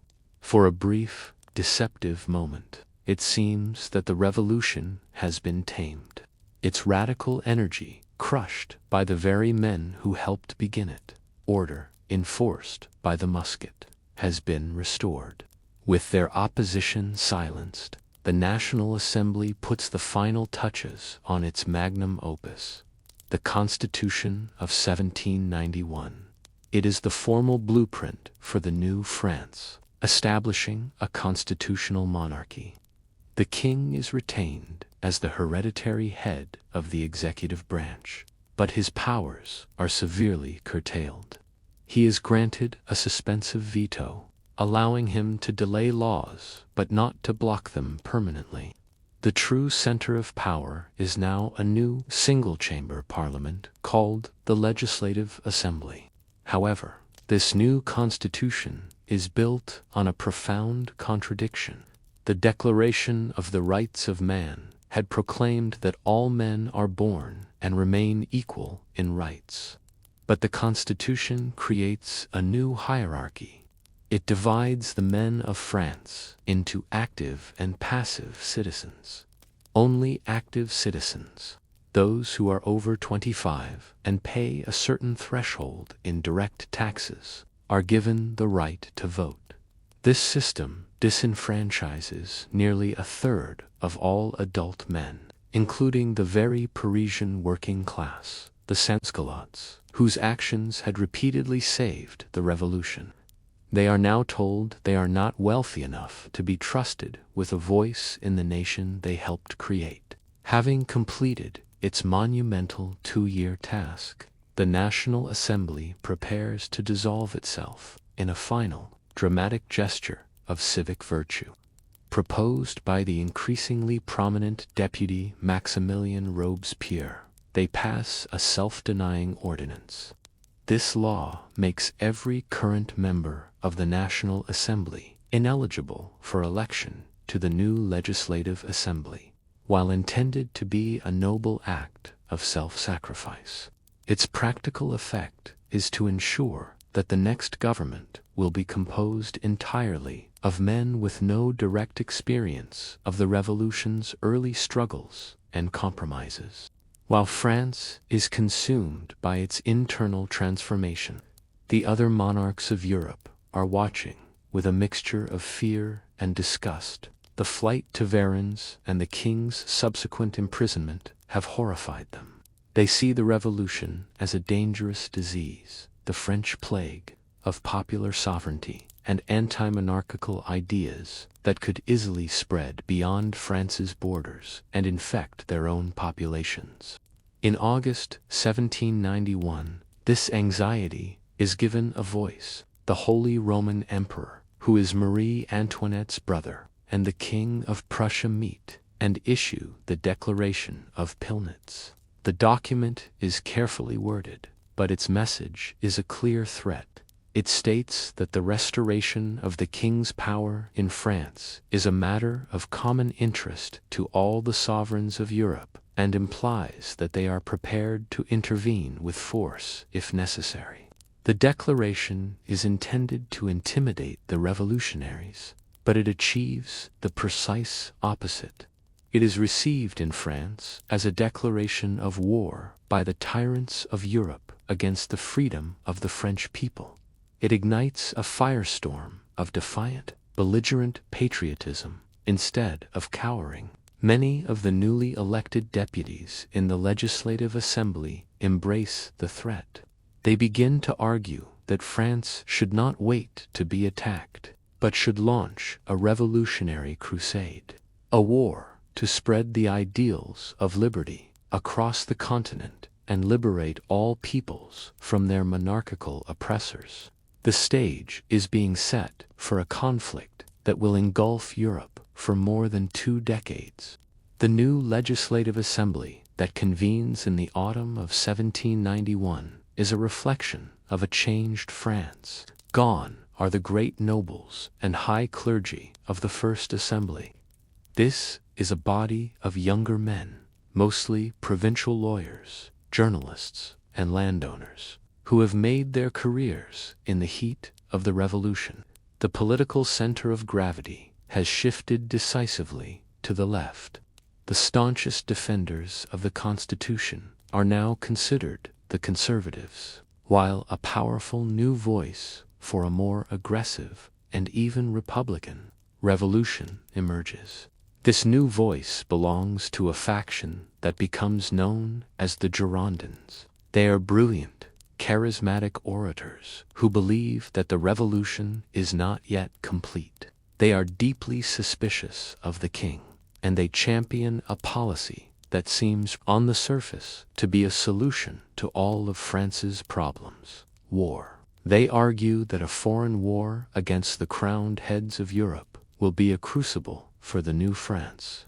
It will force the king to reveal his true loyalties, either by leading the nation to victory or exposing his treason. It will rally the divided nation in a great patriotic cause, and, in their most idealistic moments, they believe it will become a crusade to spread the light of liberty to all the oppressed peoples of the world. Paradoxically, the king and his hardline royalist supporters also find themselves hoping for a war, but for the exact opposite reason. They look at the French army, disorganized, demoralized, and stripped of many of its best officers, who, as aristocrats, have fled the country, and they see a force destined for a swift and humiliating defeat. They secretly pray for an invasion.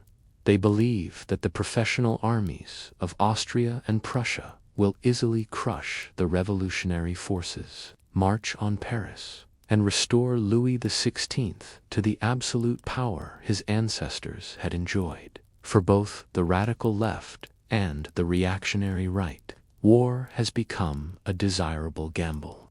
In the Jacobin Club, one powerful voice rises in opposition to the growing war fever: Maximilien Robespierre. Not being a member of the new assembly, he uses the club as his platform to argue passionately against the rush to conflict.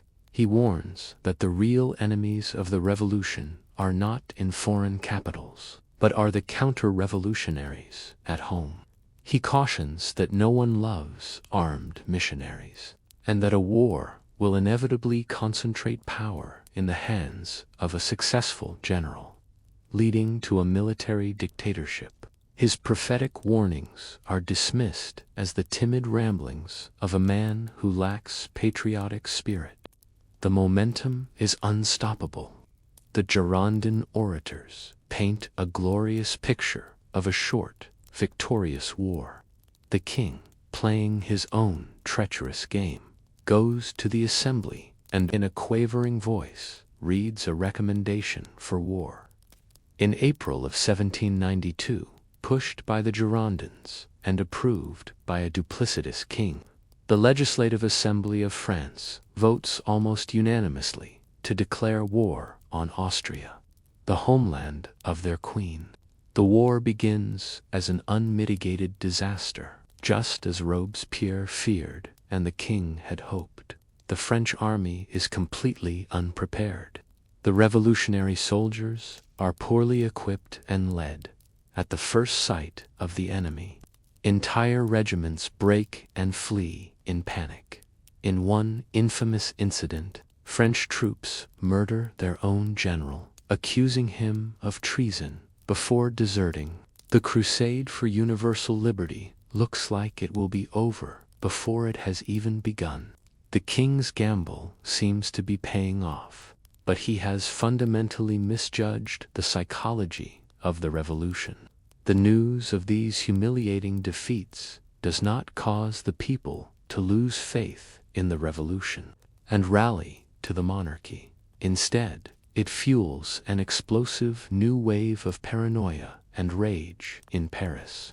The people do not blame their brave soldiers or the ideals of the revolution for the defeats. They blame traitors. They whisper that the war is being deliberately sabotaged by a conspiracy of aristocrats and priests, a conspiracy that is being led from the very top by the king and his Austrian queen. The military crisis sends a jolt of paranoid energy through Paris. The Legislative Assembly officially declares that the fatherland is in danger, la patrie in danger. In response, thousands of fiercely patriotic volunteer soldiers, the fidèles, begin pouring into Paris from all over France on their way to the front. They are young, radical, and convinced that the king is betraying the nation. Their presence transforms the city into an armed camp, waiting for a spark. That spark is provided by a song. A contingent of volunteers from the city of Marseille marches into Paris, singing a new, ferocious, and incredibly powerful anthem. It speaks of watering the fields with the blood of tyrants and traitors. The song, which will become known as La Marseillaise, electrifies the radical population of the capital. It is the perfect soundtrack for the insurrection that is about to unfold, a melody of patriotic fury. The final trigger comes from the enemy itself. The commander of the invading Austro-Prussian army, the Duke of Brunswick, issues a manifesto to the people of Paris, drafted with the help of French royalist émigrés. It is a spectacular miscalculation. It threatens that if any harm should come to the royal family, the Allied armies will inflict an exemplary and forever memorable vengeance upon the city. It promises the total destruction of Paris. This threat, intended to cow the revolutionaries into submission, has the exact opposite effect. The Brunswick Manifesto is seen as the final, absolute proof that Louis XVI is in collusion with France's enemies. It is a declaration of war against the people of Paris on the king's behalf.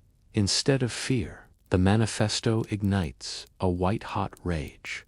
The radical sections of the city, along with the newly arrived federations, begin to plan the final assault on the monarchy. On the dawn of August 10th, 1792, the tocsin rings out across the city once more. This is not a spontaneous riot. It is a planned military operation. Tens of thousands of armed National Guardsmen, federations, and citizen soldiers march on the Tuileries Palace. The palace is defended by around 900 of the king's elite Swiss guards, professional soldiers of legendary discipline and loyalty, supplemented by a few hundred armed royalist gentlemen. The king, his spirit finally broken, makes a fatal decision.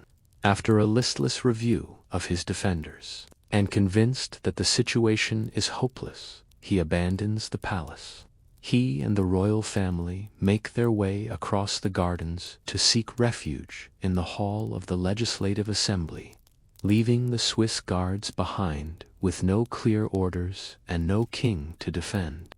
As the massive crowd of insurgents surrounds the palace, a battle breaks out. The Swiss guards, fighting with professional discipline, initially repel the attackers, inflicting heavy casualties, but they are outnumbered more than 10 to 1.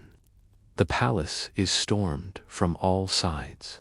A brutal, desperate, and bloody battle rages through the corridors and up the grand staircases of the royal residence. In the end, the Swiss are overwhelmed. Most are massacred where they stand, or after they have surrendered, by a crowd driven into a frenzy by their losses and their hatred of the monarchy's last defenders. The victorious and enraged mob then surrounds the Legislative Assembly, where the king is a terrified spectator to the destruction of his last bastion of power. Intimidated and powerless, the Assembly has no choice but to bow to the will of the insurgents. They vote to officially suspend the king, to place him and his family under arrest, and, most importantly, to call for the election of a new body, a national convention, to be elected by universal male suffrage. This new convention will write a new constitution, one without a king. The French monarchy, after 1,000 years, has been destroyed in a single bloody day. In the chaotic weeks after the fall of the king, Paris exists in a power vacuum. The Legislative Assembly is a discredited, lame duck body, waiting only to be replaced. The real power in the city now lies with the insurrectionary Paris Commune, the radical city government that had orchestrated the attack on the Tuileries, led by figures like Georges Danton, the new Minister of Justice. The Commune is the voice of the triumphant, armed, and radicalized Parisian working class. Meanwhile, the military situation has become a nightmare. The Prussian army, under the command of the Duke of Brunswick, is advancing relentlessly into France. The key border fortresses of Longwy and Verdun fall in rapid succession. The road to Paris lies open, and the professional armies of the European monarchs are marching to make good on their promise to drown the revolution in blood. A wave of genuine existential terror grips the capital. This terror, fanned by the incendiary rhetoric of radical journalists like Jean-Paul Marat, becomes focused on a perceived enemy within. The city's prisons are overflowing with thousands of inmates arrested in the wake of the king's fall. There are royalist supporters, aristocrats, and hundreds of non-juring priests who had refused the oath of loyalty. A terrifying narrative takes hold that these prisoners are a secret army, a fifth column waiting for the moment the city's volunteers leave for the front. Then, it is said, they will break out of the prisons, murder the women and children of the patriots, and welcome the Prussians into a conquered Paris. In the first week of September 1792, this paranoia explodes into one of the most horrific episodes of the entire revolution. Mobs of armed citizens, tacitly encouraged by the radical Commune, descend upon the city's prisons. This is not a riot. It is a semi-organized campaign of extermination. Makeshift people's tribunals are established in the prison courtyards. In a terrifying parody of justice, prisoners are dragged out one by one for a summary 2-minute trial. They are asked a few questions, and their fate is decided. The vast majority are condemned. The president of the tribunal would then declare the prisoner released, and they would be pushed out into the courtyard or the street, where waiting gangs of executioners would fall upon them with pikes, swords, and axes. The slaughter is methodical, personal, and breathtakingly brutal. Over 4 days, it spreads from prison to prison across the city. More than 1,200 people are killed, while the primary targets were the political prisoners, priests, nobles, and Swiss Guard survivors. The majority of the victims were in fact common criminals, including women and young boys, who were simply caught up in the indiscriminate butchery. It is a massacre born of pure, unadulterated fear. During these days of horror, the official authorities are either unwilling or unable to intervene. Danton, the Minister of Justice, when implored to stop the killings, makes no move, seeing the violence as a grim necessity to terrify the revolution's enemies into submission. The September massacres, as they become known, are a clear and terrifying signal that the revolution will now use mass, extrajudicial killing as a political weapon. The new National Convention, the body that will found the Republic, is about to be born in a city stained with the blood of this brutal purge. Just as the blood-soaked days of the September massacres draw to a close, news arrives from the front that is so unexpected, so miraculous, that it seems like a judgment from heaven itself. On September 20th, 1/7/92, at a small village called Vimy, the ragtag French Revolutionary Army, for the first time, stood its ground against the seemingly invincible Prussian infantry. The battle was more of an artillery duel than a full-scale engagement, but crucially, the French did not break and run. The Prussian commander, surprised by this newfound resolve, and with his army weakened by sickness, made the stunning decision to halt his advance and retreat. The psychological impact of the miracle at Vimy is immeasurable. It is seen as a divine vindication of the revolution, a sign that the new free nation, even in its most chaotic and blood-stained moments, is protected by fate. The victory, however small, electrifies the country with a surge of confidence and patriotic zeal. The immediate threat of foreign invasion has been repelled. And it is in this atmosphere of triumph that the new government is born. The following day, on September 21st, the newly elected National Convention meets for its first official session. This is a body unlike any that has come before. Elected by universal male suffrage, it is younger, more educated, more middle class, and more radical than its predecessors. There are no royalists in this hall. The members are all, in principle, Republicans. Their first order of business is swift and momentous. With little debate, the convention votes unanimously to formally abolish the monarchy in France. After more than 1,000 years, the institution that had defined the nation's very existence is legally erased with the stroke of a pen. The deputies in the hall erupt in cheers, celebrating the death of kings and the birth of a new era. The next day, they take the final, logical step. It is decreed that all public documents will no longer be dated by the Christian calendar, but will instead be marked as year 1 of the French Republic. France is not just a new state, it is a new world. They are resetting time itself, marking a complete and total break from the old universe of God and King. But with the common enemy of the monarchy gone, the deep divisions within the Republican movement immediately come to the surface. Two rival factions, both born from the Jacobin Club, now dominate the convention. On the right sit the Girondins, horrified by the September massacres and fearful of the unchecked power of Paris.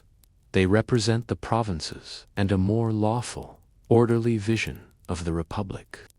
On the left, seated on the high benches that give them their name, are the Montagnards, or the Mountain, led by figures like Danton Marat and Robespierre. Their power base is the radical Paris Commune and the Jacobin clubs. They argue that the revolution is not yet secure and that radical, even violent, measures are necessary to save it from its enemies. Between these two warring factions sits a large, uncommitted majority known as the Plain, whose votes will decide the future of the Republic. With the Republic declared and the invaders in retreat, one great, terrible question now hangs over the convention. A question that will define the struggle between the Girondins and the Mountain. What should be done with the man who was once King Louis XVI, now held in a Tower prison and referred to simply as Citizen Louis Capet? The radicals of Paris demand a trial, and with it, his head. The Girondins hesitate, fearing that the execution of a king will unite all of Europe against them and plunge France into a bloody civil war.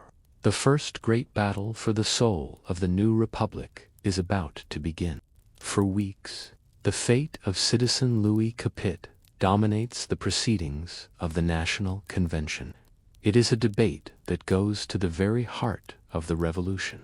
The Girondins, arguing for moderation and the rule of law, push for a formal trial followed by a national referendum, allowing the entire country to vote on the king's punishment. They secretly hope this will spare his life, as they fear his execution will ignite a furious civil war and unite all of Europe in a punitive war against France. The Montagnards, the radical faction, reject this legalistic approach. Their young, fiercely ideological spokesman, Louis-Antoine de Saint-Just, declares with chilling logic, this man must reign or die. Robespierre argues that the king is not a citizen accused of a crime, but an enemy of the nation. a tyrant already found guilty by the people on the day they stormed his palace. To give him a trial, he claims, is to put the revolution itself on trial. In one of his most famous speeches, he concludes, "Louis must die, so that the nation may live."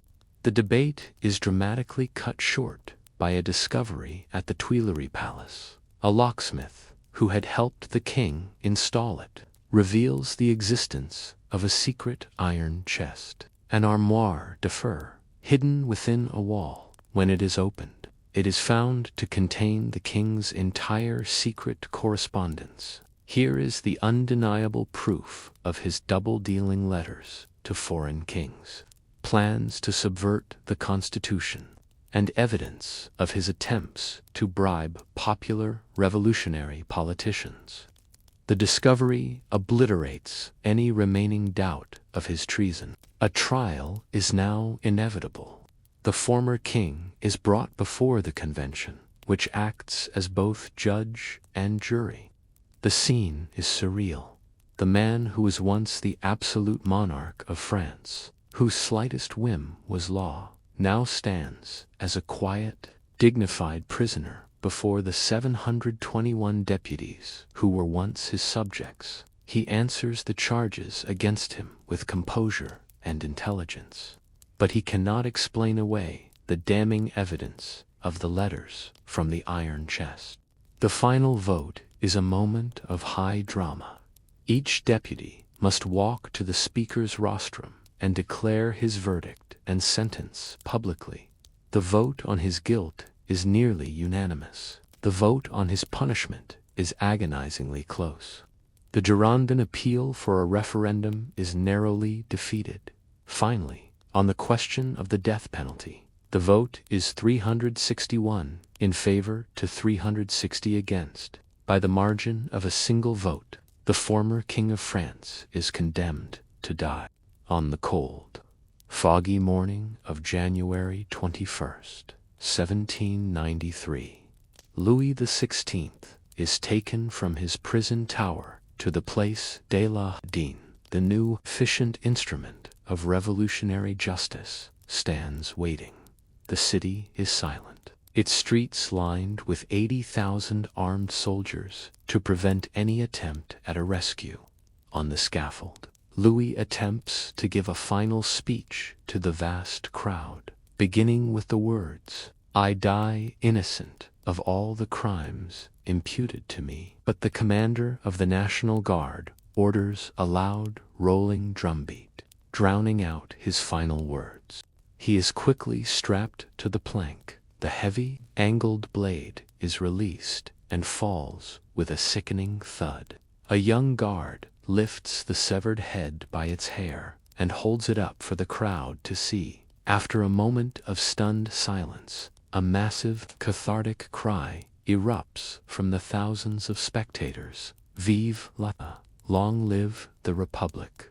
With this single act, the revolution has severed its last tie to the past. It has not just killed a man, it has killed the sacred, thousand-year-old idea of monarchy itself. There is no turning back. The execution of Louis XVI sends a shockwave across the royal courts of Europe. It is seen as a barbaric act of regicide, a fundamental attack on the entire established order of civilization. Any remote possibility of a negotiated peace vanishes. In response to this ultimate act of defiance, a grand coalition forms against France. Great Britain, Spain, and the Dutch Republic join with Austria and Prussia. The young, fragile French Republic is now an international outcast, surrounded on all sides and at war with nearly every major power on the continent. The war, which had already been going poorly, now turns into a series of catastrophic defeats. The French armies are pushed back on all fronts. The Republic's top general, Dumouriez, a hero of the Battle of Valmy, is defeated, and in a shocking act of betrayal, defects to the enemy. The nation is in peril, its borders collapsing, and its very survival hanging by a thread. To meet this existential threat, the National Convention orders a nationwide conscription, the en masse, calling for 300,000 new soldiers to be drafted into the army. This order for a massive military draft is the spark that ignites a firestorm of internal rebellion in the deeply Catholic and royalist region of the Western France. The peasants have had enough, already angered by the persecution of their priests and horrified by the execution of their king. The demand that they now fight and die for the godless republic that did these things is the final insult. They rise up in a massive and brutally effective counter-revolution, fighting for God and king. A vicious and bloody civil war now rages in the heart of France, even as foreign armies press in from all sides. By the spring of 1793, the Republic is besieged. It is fighting a multi-front war against the combined might of Europe. A savage civil war in the Palatinate, and is suffering from rampant inflation and food shortages that are once again causing riots in the streets of Paris.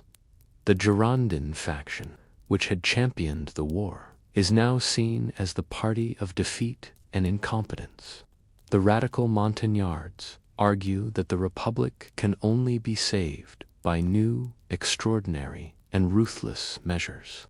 Driven by this sense of crisis, the convention begins to create the machinery of an emergency state. First, it establishes the Revolutionary Tribunal in Paris. This is a special court with a single, terrifying purpose: to try suspected traitors and counter-revolutionaries with revolutionary speed.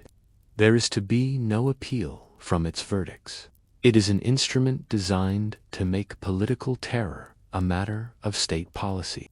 Next, and most importantly, in April 1793, the convention creates the Committee of Public Safety, intended as a small emergency war cabinet. This committee of 9, later 12, deputies is granted immense and sweeping powers to oversee the entire war effort. It can issue arrest warrants, control the army, and override the decisions of government ministers. It is, in effect, a temporary dictatorship created to save the Republic from its enemies.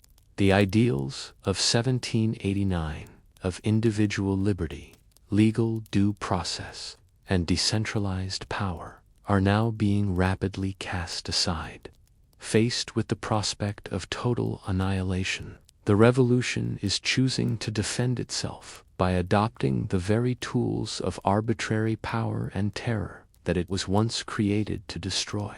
The Committee of Public Safety, born in a moment of supreme national desperation, will soon become the all-powerful engine of the next and most infamous phase of the French Revolution, the Reign of Terror.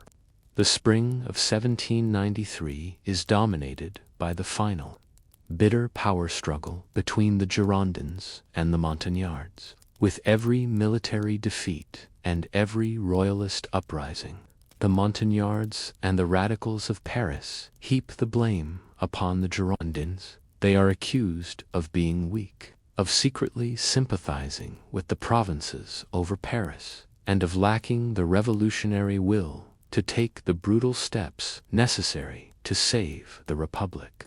The political atmosphere in the convention becomes venomous, a zero-sum game for the soul of the revolution.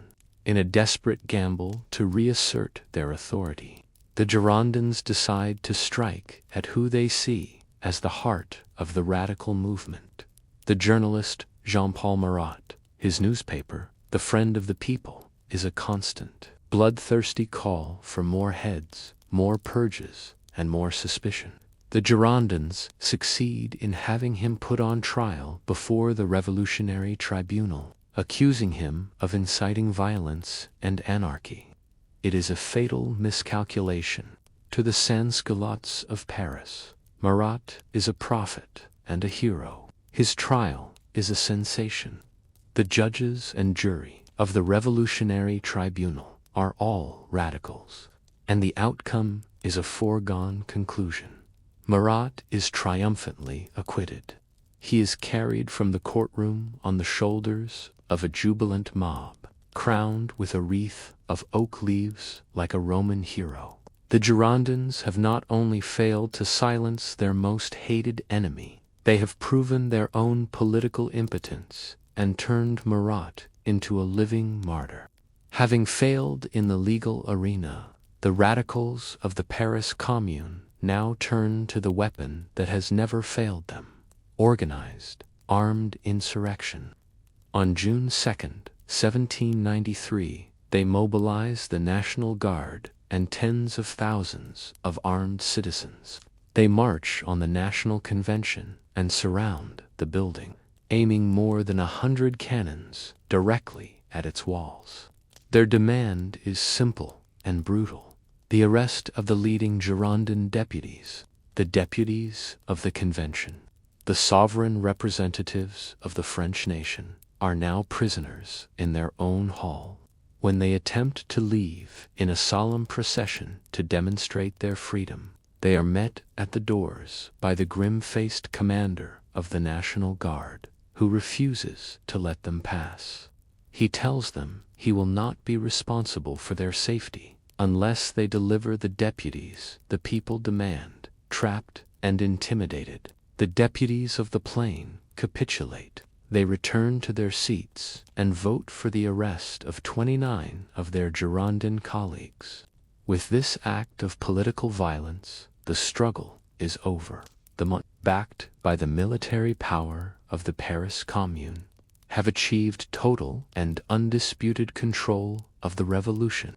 The principle of parliamentary immunity is dead. Political disagreements will no longer be settled by votes, but by purges. The revolution has once again eaten its own children, devouring the very men who had founded the Republic. The purge of the Girondins is the event that truly opens the door to the reign of terror in the provinces. Many of the escaped Girondin deputies attempt to organize a federalist revolt against the Parisian government, adding yet another front to the ongoing civil war. It is in this atmosphere of paranoia and retribution that a young Girondin sympathizer from Normandy, Charlotte Corday, travels to Paris, believing she can end the civil war by killing its chief instigator. She gains access to Marat and stabs him to death in his medicinal bath. Her act, however, does not produce the peace she hoped for. It transforms the radical Marat into the revolution's greatest saint and martyr, and it fuels an unquenchable thirst for vengeance and terror. With the Girondins purged and the Montagnards in supreme command, the National Convention makes a fateful declaration. Terror is the order of the day. This is the official beginning of the Reign of Terror. It is not a period of simple chaos or rioting. It is the systematic and organized use of state power to intimidate, imprison, and eliminate anyone deemed an enemy of the Republic. The Committee of Public Safety, now dominated by the austere and unwavering Maximilien Robespierre, becomes the de facto government of France, a 12-man dictatorship ruling by fear. To give this new policy the veneer of legality, the Convention passes the law of suspects. This is one of the most terrifying legal instruments in history. It allows for the arrest of anyone who, by their conduct, their contacts, their words, or their writings, showed themselves to be supporters of tyranny or federalism. The definition is so vague and all-encompassing that virtually anyone could fall under it. Not showing sufficient revolutionary enthusiasm, complaining about the price of food, or simply having a noble ancestor were now potential capital crimes. The guillotine, once reserved for the enemies of the state, like the king, becomes the central symbol of this era. Every day, the tumbrils, crude, open carts, rumble through the streets of Paris, carrying a fresh batch of condemned prisoners to the Place de la. The executions become a routine, public spectacle, a grim ritual designed to remind the populace of the Republic's implacable power. The first victims are the obvious ones. The former Queen, Marie Antoinette, after a cruel show trial, follows her husband to the scaffold in October 1793. The surviving Girondin deputies are next, but the net of the terror widens with terrifying speed. It sweeps up aristocrats and priests, but also merchants accused of hoarding, generals accused of losing battles, and eventually countless ordinary citizens denounced by a suspicious neighbor or a personal rival. In the rebellious provinces, the terror is even more savage. It is a war of extermination. In the city of Lyon, where the Federalist revolt was strong, prisoners are executed in mass shootings, mowed down by cannon fire because the guillotine is deemed too slow.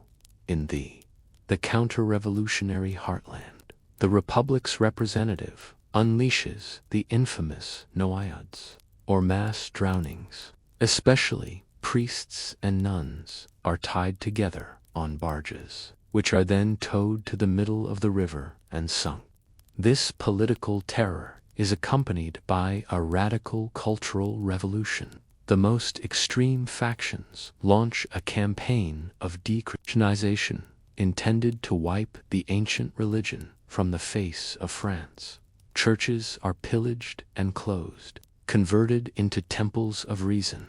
A new, secular republican calendar is introduced, with 12 months named after the seasons, and a 10-day week designed to eliminate the Christian Sunday.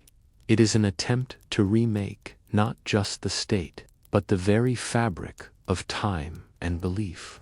Yet, here is the terrible paradox of the terror. While this brutal repression is unleashed at home, it achieves its primary goal.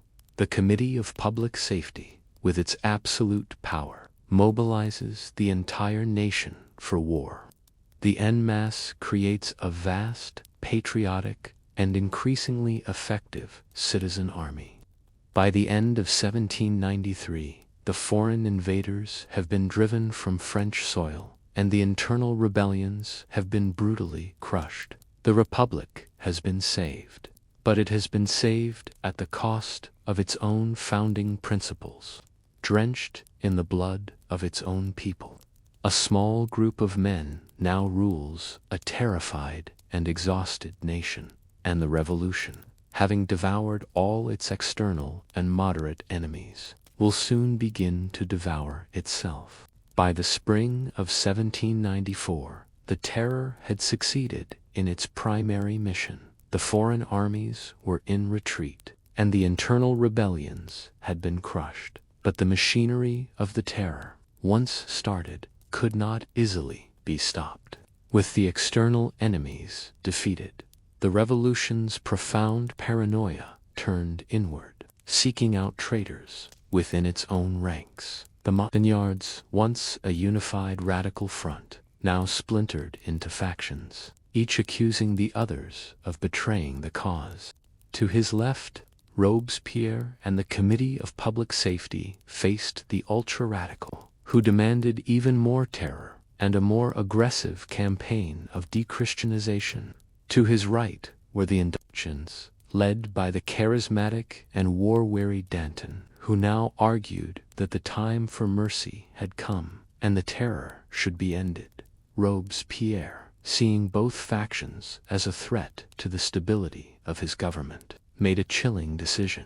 He would destroy them both in a swift and ruthless political purge.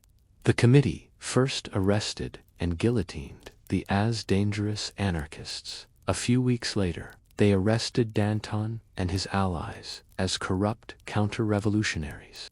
The trial and execution of Danton was a seismic event.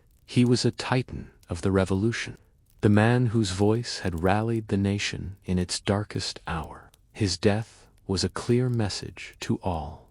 No one, no matter how powerful or popular, was safe. With all his rivals now dead, Robespierre stood alone, the undisputed and seemingly unassailable master of the Republic. In the wake of these purges, the terror, instead of ending, accelerated into its most intense and paranoid phase, the Great Terror. A new law was passed that stripped the accused of all rights to a defense and made death the only possible sentence. The guillotines in Paris worked faster than ever, killing more people in these final few months than in the entire year before. The revolution had become a machine for consuming its own. But a government that rules by fear eventually makes everyone its enemy. The deputies of the National Convention, who had supported Robespierre for months, now lived in a state of constant mortal dread. Robespierre's speeches became increasingly vague and menacing, hinting at a final list of traitors he was about to unmask. Every man in the hall felt that his name might be on that list. Their shared terror finally overcame their loyalty. On the 9th of Thermidor in the revolutionary calendar, July 27, 1794, a conspiracy of deputies, fearing for their own lives, decided to strike first. When Robespierre rose to speak at the convention, he was shouted down. A chaotic scene erupted, and in the confusion, the convention voted for the arrest of Robespierre, his brother, and his closest allies. After a brief and violent struggle, they were captured. The next day, the man who had sent so many others to their deaths met the same fate. Maximilien Robespierre, his jaw shattered by a pistol shot from the previous night's struggle, was brought to the Place de la. He was executed without trial, his death bringing an end to the reign of terror. The crowd that had watched so many executions in silence reportedly cheered with profound relief. The man who had embodied the terror had become its final, iconic victim. And so, our journey through a single, condensed day of the French Revolution comes to a close. You would not have lasted because survival was never a matter of simple choice. On the first day you might have starved or been trampled in a bread riot. Had you survived, you might have been killed storming the Bastille. Had you triumphed, you might have been executed in the September massacres, or conscripted to die in a disastrous war. Had you become a fervent revolutionary, you might have been purged as too moderate or too radical. The ground beneath your feet shifted every single day, and the rules of survival were constantly being rewritten in blood.